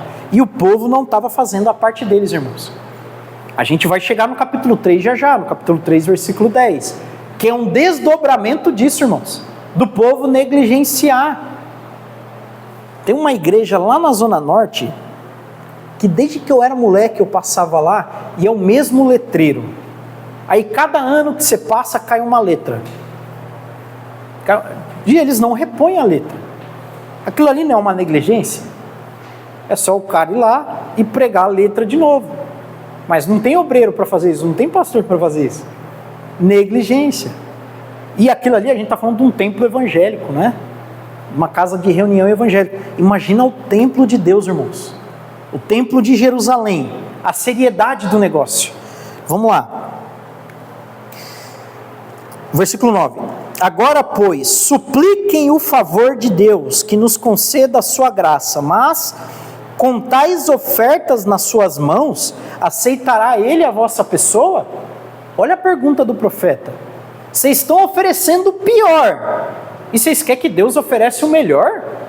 É desequilíbrio. Versículo 10, e para mim é o versículo mais impactante do livro, irmãos. Tomara que tivesse alguém entre vocês que fechasse as portas, para que não acendessem à toa o fogo no meu altar. Irmãos, olha o que Deus está falando. Eu queria que tivesse alguém corajoso o suficiente para ir lá e acabar com o culto, para ir lá e fechar a porta da igreja, para não acender o fogo. Na minha versão está debalde é à toa, tá? Olha o que Deus está falando, irmãos. E às vezes o crente tem mania de pensar, não, se é culto para Deus, ele está alegre. Claro que não, né? Tem que ser um negócio de qualidade. O que é qualidade, irmãos? Nesse contexto aqui, é você dar o seu melhor com as melhores ferramentas que você tem. Por exemplo, a gente pega o pessoal lá da África, né? Muitos citam eles. Aí você chega lá no templo, tem a igrejinha com o banco, um pedaço de tronco de árvore, não tem microfone, o povo canta lá de um jeito esquisito, mas canta, né? Está adorando a Deus. Eles estão dando o melhor deles dentro daquele contexto. E Deus se agrada, não é? Eles estão prestando um culto bíblico, porque não adianta eu dar o meu melhor de uma coisa antibíblica, e não adianta nada também, né? Eu tenho o meu vozeirão, estou cantando, eu devia ter amado mais. Lembra lá na igreja do Voz da Verdade, o cara cantou isso aí, epitáfio eu não lembro o nome da banda, Titãs, né? Irmãos, não é hino, não é louvor, cantou muito bem, mas Deus não recebe, não é hino, não é louvor. Então a questão não é aquele estrelismo, né, que a gente está falando. A gente está falando do que é bíblico e do que nós podemos fazer de melhor, que é o que o povo não estava fazendo. Eles tinham a lei, eles tinham os profetas, eles tinham meios de fazer, irmãos, mas eles não queriam. Olha a negligência. Eu tenho o melhor para oferecer a Deus. Eu falo, não, o melhor vem para mim, o pior fica para Deus. Mas quando é o contrário, eu quero o melhor de Deus. Eu quero a bênção de Deus, eu quero a graça de Deus, eu quero o perdão de Deus, não é isso? Mas o melhor eu não quero dar para Ele. Irmãos, o capítulo 1 é isso. Capítulo 2, o castigo dos sacerdotes. Agora, ó sacerdotes, para vocês é este mandamento: se vocês não ouvirem o meu mandamento, e se não propuserdes no vosso coração dar honra ao meu nome, diz o Senhor, eu vou enviar sobre vocês uma maldição, e amaldiçoarei o quê? Que estranho, parece contraditório. Deus está falando, eu vou amaldiçoar a bênção de vocês. Então, muitas das vezes na nossa vida, aquilo que começa como bênção vira uma maldição. Por quê? Porque estamos no caminho errado. Você recebe uma bênção e começa a trilhar o caminho errado, a sua bênção vira sua maldição. Não é isso? Vou citar um exemplo para a gente entender mais ou menos do que poderia estar se tratando isso. O cara ora a vida inteira para passar num concurso. Deus abençoa, ele estudou, fez a parte dele, vai lá e passa num concurso. Aí ele passa no concurso, desvia. Se afasta de Deus. Começa a trilhar caminhos pecaminosos. Pega o dinheiro e investe em coisa errada. Aquilo que era bênção virou maldição. A mesma coisa com o povo, irmãos. Olha, vou amaldiçoar as bênçãos de vocês. Então a boa colheita vai ficar podre. A seca vai virar a enchente. Então é o oposto, né? Por quê? Por causa da negligência. E Deus está falando com o sacerdote, olha, eu vou dar um mandamento para vocês. Se vocês não me ouvirem, é isso que vai acontecer. Eis que eu vos reprovarei a descendência. Irmãos, olha só. Eu vou atirar excremento ao vosso rosto. Eu não preciso dizer o que é excremento, né? Fezes. Olha o que Deus está falando, irmãos. A gente tem a noção do Deus hippie, só que Deus não é hippie, né? Alguém já ouviu essa mensagem? Deus falando que vai atirar fezes no rosto do sacerdote? Tem coisa mais humilhante que isso, irmãos? Deus está falando, gente, se vocês não me obedecerem, ó sacerdotes, o que vai jorrar no rosto de vocês é fezes.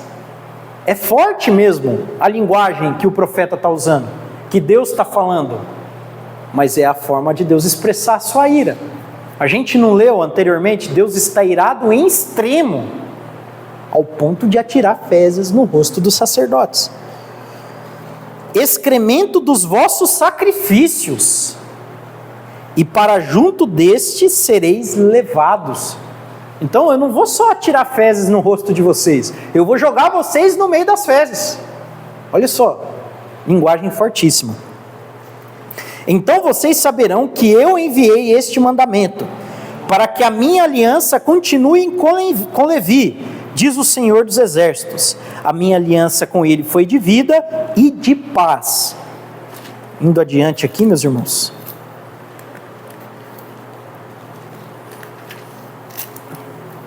Antes de eu entrar no capítulo 3, vamos dar uma olhada nesses slides aqui, aí a gente entra no capítulo 3 e depois vai para Isaías. Temas de Malaquias. Malaquias expressa taxativamente o amor de Deus para com Israel, ao passo que esta se portava com tamanha infidelidade diante dele. Eu vos amei, diz o Senhor. A aliança feita por Yahvé é constantemente trazida à memória do povo. Por quê, irmãos? Porque Deus começa a profecia dizendo que amou o povo. E agora a gente acabou de ler que ele fez uma aliança com Levi de paz, não é? Não é isso? E de vida.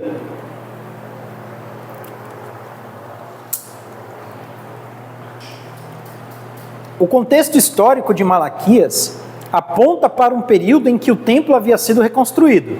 Como eu já falei, eles eram contemporâneos. Então, já passou o tempo de Zorobabel, já passou o tempo de Ageu. O pessoal reconstruiu o templo, só que agora eles não estavam cuidando do templo, estavam negligenciando ele.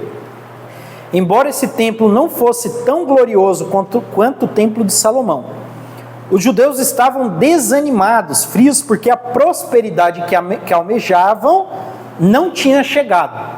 Vamos parar nesse ponto aí. Eles queriam uma prosperidade, mas ela não chegou. E aí o que o povo faz? Abandonou Deus. E agora? A prosperidade vai vir? Agora que não vai vir mesmo. Agora que vai vir seca, agora que vai vir peste, agora que vai vir o devorador, o migrador, o cortador. É agora que não vai vir prosperidade, porque o povo abandonou Deus. Mas por que já não estava vindo prosperidade? Por causa da frieza.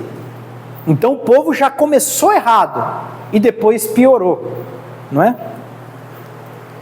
Além disso, havia um fator social comprometedor, casamentos mistos, que é o mesmo contexto de Neemias e Esdras, tá, irmãos? Estes desagradavam ao Senhor e traziam consequências sérias para a nação, até o ponto daquela passagem que eu citei, que é um mandamento para que o pessoal se divorciasse das mulheres estrangeiras.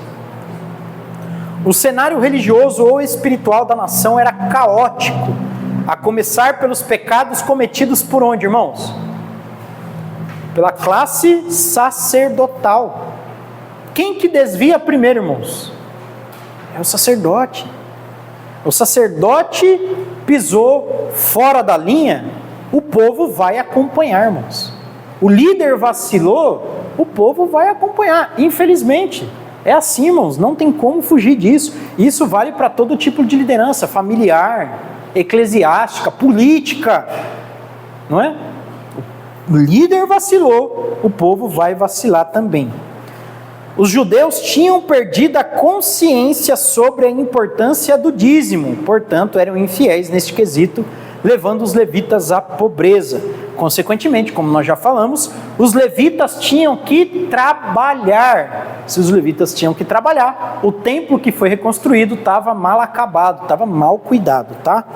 Vamos lá no capítulo 2, versículo 17. Vocês cansam o Senhor, ou enfadais o Senhor com vossas palavras, e vocês ainda dizem: em que o enfadamos? Nisto que pensais: qualquer que faz o mal passa por bom aos olhos do Senhor, e desses é que ele se agrada. Ou, onde está o juízo? Irmãos, olha a pergunta do povo. O povo está falando, Deus está se agradando com quem está fazendo mal. Por que vocês acham que eles estavam pensando isso, irmãos? Porque quem estava praticando mal estava prosperando, irmãos. Não é assim até hoje? A gente quer andar corretamente, quer andar certinho, na linha. Aí começa a acontecer um monte de coisa. Aí você vê um miserável, o larápio, prosperando. Vira até presidente. Prospera, irmãos. Infelizmente é assim. Asaf já falava disso, né? E aí o povo estava perguntando a Deus: é do mal que o Senhor se agrada, daquele que pratica o mal. Onde está o juízo de Deus? E Deus está falando: olha, eu estou cansado desse papo de vocês aí. O crime não compensa, não. Versículo 1 do capítulo 3. Eis que eu envio o meu mensageiro, que preparará o caminho diante de mim. De quem que ele está falando? João Batista. João Batista. De repente virá ao seu templo o Senhor, a quem vocês buscam, o anjo da aliança, a quem vocês desejam. Eis que ele vem, diz o Senhor dos exércitos. Profecia messiânica, tá, irmãos? Vamos lá a partir do versículo 6. Porque eu, o Senhor, não mudo, por isso vocês, ó filhos de Jacó, não são consumidos. Ele está fazendo referência à aliança que ele fez com o povo, e ele está falando: olha, vocês só não são consumidos porque eu não mudo. Vocês mudam, é isso que Deus está falando, mas eu não mudo. Eu não volto atrás da minha palavra. Eu prometi, eu vou cumprir. Vocês juraram fidelidade, mas foram infiéis um monte de vezes. É isso que Deus está jogando mesmo na cara do povo, irmãos. Desde os dias dos vossos pais, vocês se desviaram dos meus estatutos e não os guardaram. Tornai-vos para mim e eu vos tornarei a vós outros. Olha, novamente essa palavra: se convertam para mim. Diz o Senhor: mas vocês dizem: em que havemos de tornar? Como assim se converter? Essa que é a pergunta, tá? Versículo 8: roubará o homem a Deus? Todavia vocês me roubam e dizem: em que nós te roubamos? Nos dízimos e nas ofertas. Com maldição vocês são amaldiçoados, porque a mim me roubam, vocês, a nação toda. Aí vem, né? Trazei todos os dízimos à casa do tesouro, para que haja mantimento. Irmãos, olha o contexto da mensagem. Eles negligenciavam a religião, negligenciavam o templo, não tinha sustento para o levita, e o templo estava mal cuidado. Evidentemente que a religião do povo ia estar como? Ó, lá embaixo, 0%, irmãos. É por isso que eles viviam em crises espirituais. É por isso que tinha casamento misto, adultério, prostituição, fornicação, incesto, injustiça, corrupção, tudo de mal, irmãos. Porque a crise espiritual estava instalada. Uma nação em crise espiritual vai virar o caos, irmãos. O que a gente vê no Brasil? Crise espiritual. O que a gente mais vê nas igrejas evangélicas? Escândalos, falta de oração, falta de palavra, teologia da prosperidade, profeta do Pix, macumba gospel, é o que a gente mais vê. Crise espiritual, irmão, sincretismo religioso, não é isso? Está cheio. Aí a gente vê a própria igreja católica brasileira esfacelando, porque são cristãos também, né? E a igreja evangélica nem se fale, dá vergonha, né, irmãos? Quando a gente começa a fuçar na internet e ver as coisas. Crise espiritual. E o povo está como? Irmãos, não é o povo, não é a crise do povo que está influenciando a igreja, não, irmãos. É a crise da igreja que está influenciando o povo. Se a igreja for forte e pulsante, irmãos, não tem... É cálculo, irmãos. Influencia. É só a gente ver a história da igreja. É só a gente ver a história da reforma protestante, irmãos. os grandes avivamentos, a história está aí para mostrar isso. Onde tinha igreja forte, atuante, líder de verdade, me perdoa até o termo que eu vou usar, tá? Homem que tinha culhão, a igreja andava para frente. Mas aí você vê um monte de gente covarde. Eu não estou falando só de Brasil, estou falando do mundo inteiro, né? Que tem medo de político, tem medo de perder membro, irmãos. Nunca na história da igreja, a igreja ficou sem disciplina. É a primeira vez na história que não tem disciplina. Se você vai lá no centro de candomblé lá e o cara começa a vacilar, o pai de santo põe o cara para fora. Não, aqui você não entra mais na igreja. Na igreja pode adulterar, pode fornicar, pode roubar, pode mentir. E está tudo bem. Eu não estou falando, não levem para os extremos, tá, irmãos? Eu estou falando, ninguém tem coragem mais de levar as coisas como devem ser levadas. Não estou falando de extremismo religioso, não é isso que eu estou falando. Eu estou falando que o negócio está tão doce que está estragado já, né? Que já estragou. Hã? Covardia. Covardia, irmãos. A igreja não pode ser covarde. Né? E eu me coloco no meio, com certeza, todos nós não podemos ser covardes, irmãos, em todos os aspectos. Aí eu vou abrir só um parênteses bem rápido aqui, que aí a gente vai entrar em Isaías. Eu estava pensando ontem no culto, né? Enquanto estava rolando o culto, eu estava pensando, né? Qual que é a mentalidade da igreja? Igreja evangélica do século XXI, brasileira. Alguns pensam até em evangelizar, né? Mas qual que é a mentalidade? Vamos encher a igreja. Vamos encher os bancos, não é isso? O maior prazer dos crentes é ver os bancos cheios, é ver alguém sentado nos bancos. Tudo bem, eu acho muito bom isso aí. Mas e depois? Olha a pergunta que tem que ficar no ar. E depois de encher os bancos? E depois de evangelizar? O que a gente faz com esses crentes? Sabe o que a igreja está esquecendo de fazer? Em pegar o mau cidadão e transformar no bom cidadão. Em pegar o cara que é divorciado e falar, cara, vamos se recuperar ali, ó, o seu casamento. A igreja não tem, não estou falando todas, né, irmãos?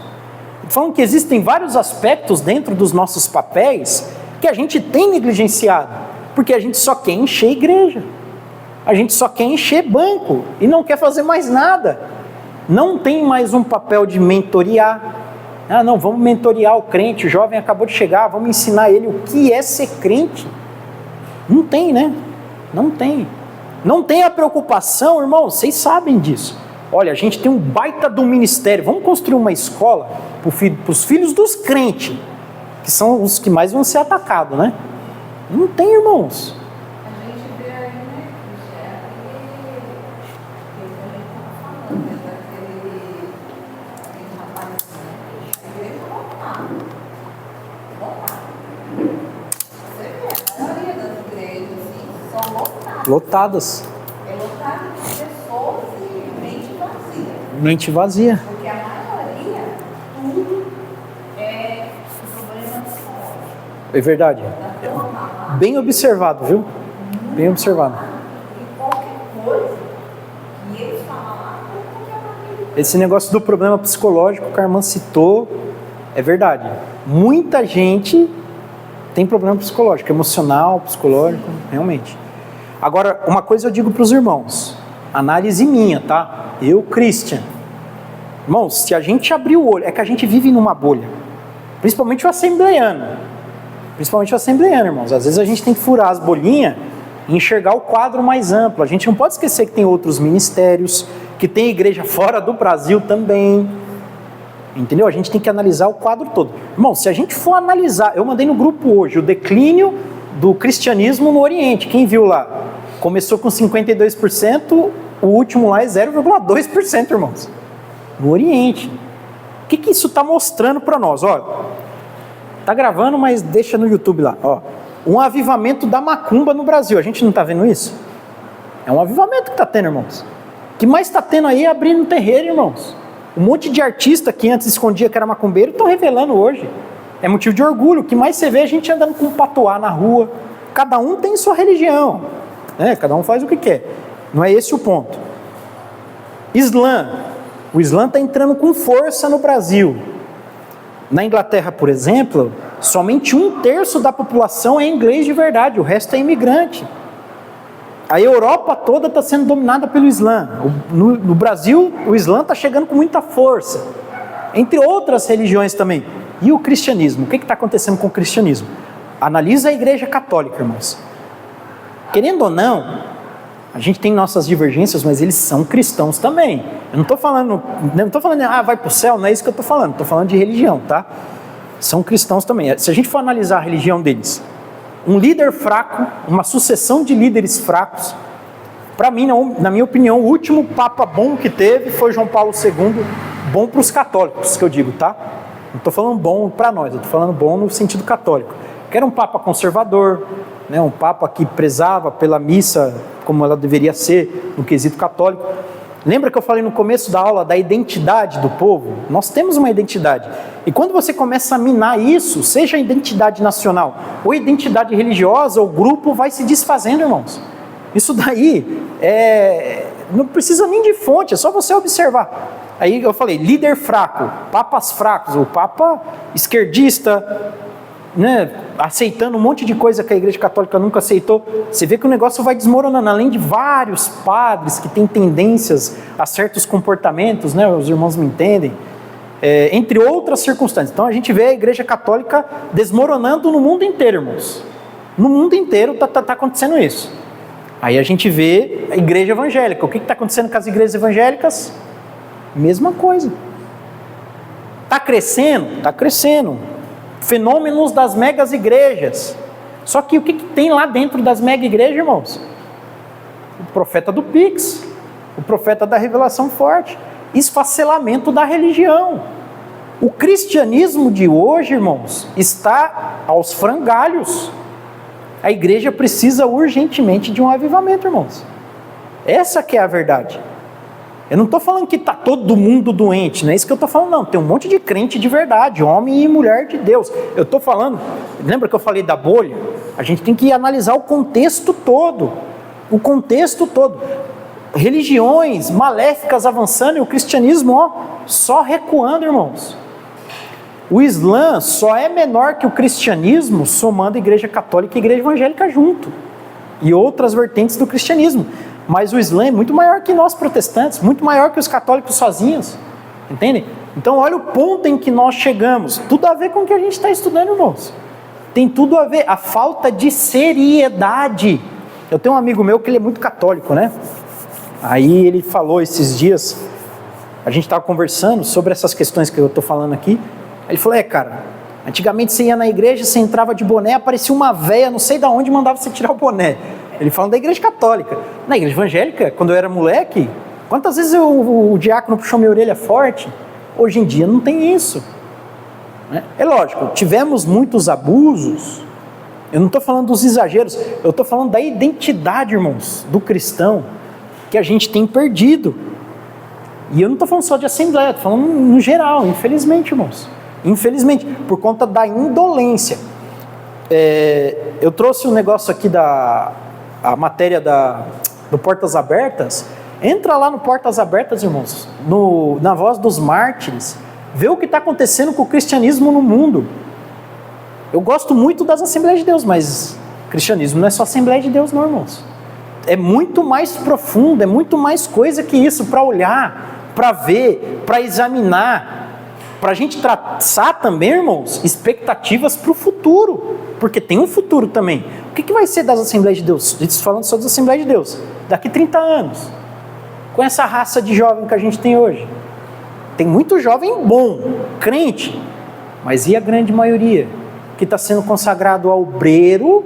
Lembra que eu falei do projetinho pessoal? O que você mais vê em Assembleia de Deus hoje em dia? É o obreirinho que fala igual o pastor presidente. Tem o mesmo jeito de falar, a mesma entonação de voz, porque virou uma empresa, quesito empresarial. Eu não estou falando isso para tacar o porrete na igreja evangélica, nem isso não. Eu estou falando isso em tom de alerta, irmãos. Porque nós, é a base aqui, ó. Lembra que eu falei que a responsabilidade é de todo mundo? Exatamente. E fora os líderes fracos. Só para a gente entrar em Isaías, irmãos. A gente tem um líder aqui no Brasil, um líder evangélico muito famoso lá do Rio de Janeiro, né? Que tinha bigode e não tem mais. Olha que homem instável. Alguns anos atrás votava no PT, fazia propaganda para político de esquerda, depois começou a fazer propaganda para político de direita. Tudo bem, ele teve sua contribuição para o cenário evangélico brasileiro, lógico que teve, inegável. Mas você vê que é uma pessoa instável, ânimo dobre. E isso é problemático. Então as referências que nós temos aí são problemáticas. Hoje um menino de 14 anos é referência no mundo evangélico, irmãos. E a questão não é só um menino de 14 anos, a questão é a qualidade do que ele é, né? Da mensagem dele, né? É triste, é triste. Tem tudo a ver com o que a gente está falando, viu, irmãos? A falta de zelo, a falta de cuidado, dissolução da nossa identidade enquanto cristãos. Eu confesso, às vezes eu estou no meu serviço, que nem agora eu cheguei num local novo lá, e as pessoas perguntam, e aí, você é o quê? Você é corintiano? Você é evangélico? Eu falo, sou evangélico. Mas às vezes eu falo, caramba, eu sou evangélico, né? Aí quando você fala a palavra evangélico, o que vem na mente do ímpio? Dinheiro, escândalo, não é isso? O ímpio não está pensando, ele é evangélico, ele é um santo homem, não pensa assim não, irmãos. O ímpio pensa, ele é um safado. Eles querem saber, assim, em que grau de evangelho você se encontra, né? Em que grau você está. Você já é pastor? Você tem uma igreja? É isso mesmo. A pergunta é essa. Você ganha dinheiro com igreja, um monte de gente zoou eu lá também por causa disso aí. Não, mas eu ministro às vezes. Mas então você cobra, quanto você recebe? É assim mesmo. Então olha a visão que eles têm de nós. Diamantes do dinheiro. Quem cultua dinheiro. Infelizmente, irmãos, é o ponto aí que nós chegamos, né? E Jesus disse que era para sermos conhecidos como: nisto todos saberão que vocês são meus discípulos, se vos amardes uns aos outros. Então a marca do discípulo é o amor, não o dinheiro, né? Mas enfim, irmãos, vamos lá, vamos entrar em Isaías. O livro leva o nome do profeta, que significa o Senhor é salvação, semelhante aos nomes de Josué, Elias e Jesus, mesma raiz, tá, irmãos? Lembra que eu falei lá do hebraico? Já falei isso várias vezes. Isaías é reconhecido como o quinto evangelho. Por quê? Porque Isaías é o grande profeta messiânico do Antigo Testamento. Do início ao fim, as suas profecias são voltadas para a vinda do Messias. Isaías é reconhecido como o quinto evangelho, guardem essa informação.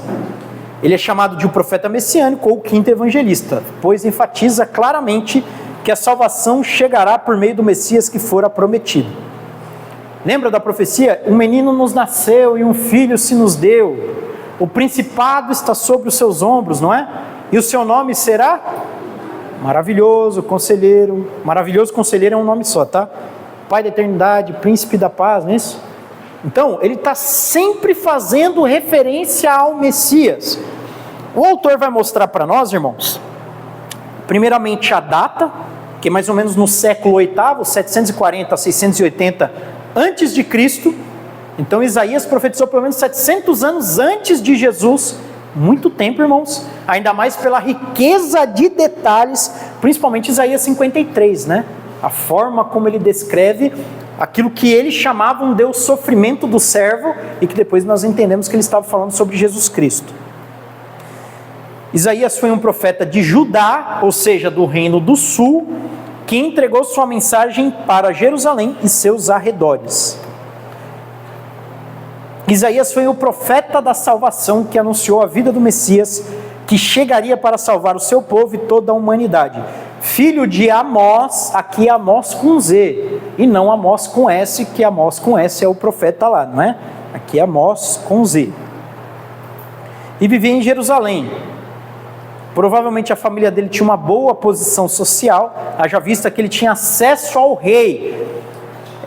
Provavelmente ele era primo do rei Uzias, tá, irmãos? Provavelmente ele era primo ou sobrinho do rei Uzias. Por isso que ele vai falar muito sobre a morte. É um dos pontos principais do livro, a morte do rei Uzias, capítulo 6. E no ano que morreu o rei Uzias, viu o Senhor assentado sobre um alto e sublime trono, e as abas das suas vestes enchiam todo lugar. Provavelmente ele era primo desse rei. Ele era um homem de profunda fé e intimidade com Deus. Uzias morre, aqui é o contexto histórico. aqui é importante para nós. A Síria começou a perder força devido aos reveses internos ocorridos dentro da própria potência mundial. Nesse ínterim, Ezequias recusa-lhes pagar pesados tributos. Para quem está com a revista da PCC, vai lembrar dessa lição. Isaías 39. Lembra quando Senaqueribe envia seus exércitos à porta de Judá? E aí Rabsaque, que é o emissário de Senaqueribe, vai lá e começa a falar: olha, o povo vai comer o próprio excremento, todo mundo vai morrer. Aí o pessoal de Judá fala: olha, fala na sua língua, porque o povo não pode entender. Ele faz questão de falar em hebraico para o povo ouvir e ficar amedrontado. Aí o rei vai lá, ora, né? Deus envia o anjo e mata 185 mil soldados. É esse contexto aqui. Por que Senaqueribe enviou tantos homens assim à porta de Judá? Porque a Síria e Israel, que era o reino do norte, estavam mancomunados. Israel pagava tributos, Judá não queria pagar e não queria nem apoiar Senaqueribe. Então Senaqueribe falou que eu vou lá e vou dominar. Então é por isso que ele enviou esse tanto de soldados lá, tá? Não satisfeito, Senaqueribe tentou novamente a rendição de Jerusalém, que foi isso que eu acabei de falar. Contexto religioso e espiritual de Isaías. O povo de Deus andava nos caminhos da corrupção, é novidade, né? Sim, Israel e Judá andavam nas sendas da maldade, da idolatria e de outros pecados. As coisas estavam de mal a pior. O rei Uzias quis se apossar dos benefícios destinados aos sacerdotes. Olha que pecado gravíssimo, irmãos. E ainda queimou incenso no altar do Senhor. Ele quis assumir a função sacerdotal, parecido com o que Saul fez lá, tá? A consequência foi o quê? O rei leproso. Ficou leproso para o resto da vida. As autoridades viviam na ostentação. Então a gente vai ver diversos problemas religiosos e sociais, irmãos. Isaías vai denunciar a corrupção, a ostentação do povo, a negligência para com os órfãos e as viúvas, que é uma coisa que enfurece Deus, irmãos. É o povo de Deus negligenciar o menos favorecido. Nós, como povo de Deus, temos que cuidar dos mais fracos da nossa casa. Poxa, o irmão está passando dificuldade, a gente não pode negligenciar. Deus fica irado com isso. Capítulo 5, tempo de restauração. Por que ele divide em 2 capítulos, irmãos? Primeiro, porque Isaías é dividido naquilo que nós chamamos de primeiro Isaías e segundo Isaías. Aquilo que nós chamamos de primeiro Isaías vai até mais ou menos o capítulo 39, se não me falha a memória. E do capítulo 40 até o capítulo 66, Isaías vai focar nessa questão da restauração. Tanto é que nos últimos capítulos, o que mais se tem é a profecia daquele tempo em que o urso vai brincar com a sua presa, não é assim? Atacar ela. A criança vai pôr a mão na áspide lá e a áspide não vai picar ela. Toda aquela questão utópica, ele está falando daquele futuro, quando o Messias vai reinar. Porque o tempo de restauração prometido para o povo é o reino do Messias, irmãos. É os últimos dias que a gente já falou. Lembra que Joel fala: olha, e nos últimos dias derramarei do meu espírito sobre toda a carne. Os últimos dias foi inaugurado junto com o reino de Deus, lá na época de Jesus Cristo. Nós já vivemos os últimos dias. E o judeu não entendia isso, tá? O judeu não compreendia isso. Nós compreendemos por conta da iluminação escriturística. Isaías está falando daquele período de restauração que nós entendemos que nós já vivemos, irmãos. Porque o reino de Deus já está aqui. Só que nós vamos viver na plenitude lá no milênio. E também depois do milênio, tá bom? A Babilônia. Por que ele fala da Babilônia? Porque ali no 5.1, ele vai mostrar que Isaías ele profetiza para outras nações também. Então Isaías ele não profetiza somente contra ou para Israel, mas também contra ou as outras nações também. Como no caso aqui da Babilônia, irmãos. Isaías ele vai falar contra a Babilônia e ele vai citar até Nabucodonosor, irmãos. Até Nabucodonosor ele vai citar, tá? Pelo nome. Aqui nós já falamos também. Profecias sobre o Messias. Isaías é reconhecido como profeta messiânico. Ele profetizou vários aspectos sobre a vinda do Messias. Sua vida, seu sofrimento e sua morte, cerca de 700 anos antes. Os capítulos 49 a 66 tratam do reino milenar. Amém, irmãos? Tranquilo? Chegamos no fim da unidade 3.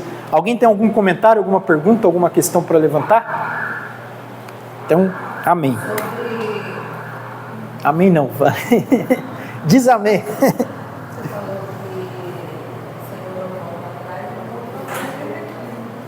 Sim, sim.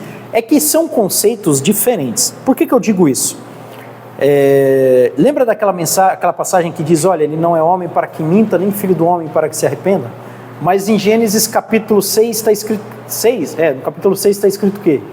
Que Deus se arrependeu de ter feito o homem. E aí, não entrou em conflito? Então o que acontece? Aí entra uma questão textual. Por que eu digo textual? Porque na língua portuguesa ou em qualquer idioma, a gente tem 3 aspectos do texto, que é o signo, o significado e o referente. Olha como o negócio é complicado.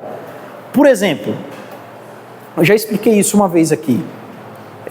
Se eu digo que aquela pessoa é fiel como um cachorro, é elogio ou é xingamento? Elogio. Então, nesse contexto, cachorro faz referência a uma qualidade. Mas, por exemplo, a mulher lá que está brigando com o marido fala, você é um cachorro. É elogio ou é xingamento? Xingamento, uma ofensa. Então, é a mesma palavra, só que o que muda? O referente. Entende? Por isso que eu falei signo, significado e referente. O que é o signo? Na minha explicação aqui, signo é a palavra cachorro. O que é significado? É aquela definição que o dicionário dá. Por isso que a gente tem que tomar cuidado com o dicionário, irmãos. Eu vou interpretar a Bíblia, eu só pego o dicionário, leio e está interpretado. Não está. Porque o dicionário trata-se do significado. O dicionário não fala do referente. O dicionário ele não vai mostrar para você, não, o cachorro pode ser elogio ou pode ser xingamento. Ele não fala isso. Que é o referente da frase ou da palavra. Então é isso que a gente tem que analisar também, como eu falei, do arrepender-se. O que é filho do homem? Não é filho do homem para que minta, nem filho... Não é homem para que minta, nem filho do homem para que se arrependa. É o mesmo sentido de que, olha, eu prometi, eu cumpro. O meu caráter não muda. Só que aí a gente entra em outro texto. Olha, ele voltou atrás com Ezequias. Tem versão que fala que ele se arrependeu do mal que ele ia fazer a Ezequias. Poxa, é um conflito. Muitos ateus jogam essa, tá vendo? Olha aí, Deus se arrependeu. Não, a gente tem que analisar o referente. O que é arrepender nesse referente? Voltar atrás. Eu ia fazer isso, não vou fazer mais. Ele mudou de atitude. Por quê? Na hora. Só que o castigo de Deus era condicional à atitude dele.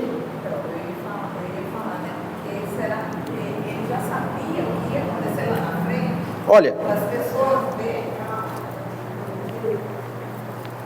na semana passada eu falei disso. O que aconteceu com Ezequias acontece também com a gente. Porque o castigo de Deus é condicional a nós. Sem Jesus, qual que é o destino? Inferno. Com Jesus, vou lá, levantei minha mão, recebi Cristo no coração. Deus se arrepende do mal que ele iria fazer com a gente. Ele muda o nosso destino. É a mesma coisa que aconteceu com Ezequias. Porque a atitude de Deus, nesse caso, entre aspas, estaria condicionada à atitude de Ezequias. Poxa, ele se arrependeu, ele orou, ele clamou por misericórdia, então eu vou mudar a minha atitude. Só que essa mudança de atitude é aí que é o ponto focal da explicação. Não é mudança de caráter. O que não muda em Deus, irmãos? Caráter. Deus não mente. Deus não engana. Deus não faz o mal por injustiça, mas por justiça. Entende? Se ele não faz o mal por injustiça, mas por justiça, ele vai buscar sempre a justiça. Agora, se ele mudou a atitude dele, isso não é problema. Mas para o ateu, por exemplo, isso é um problema. Ele mudou a atitude dele, então ele não conhece o futuro. Não é assim. Né? Porque a gente tem a questão do livre-arbítrio e tal. Eu acho que deu para entender pelo menos a minha explicação. Amém, irmãos? Tranquilos?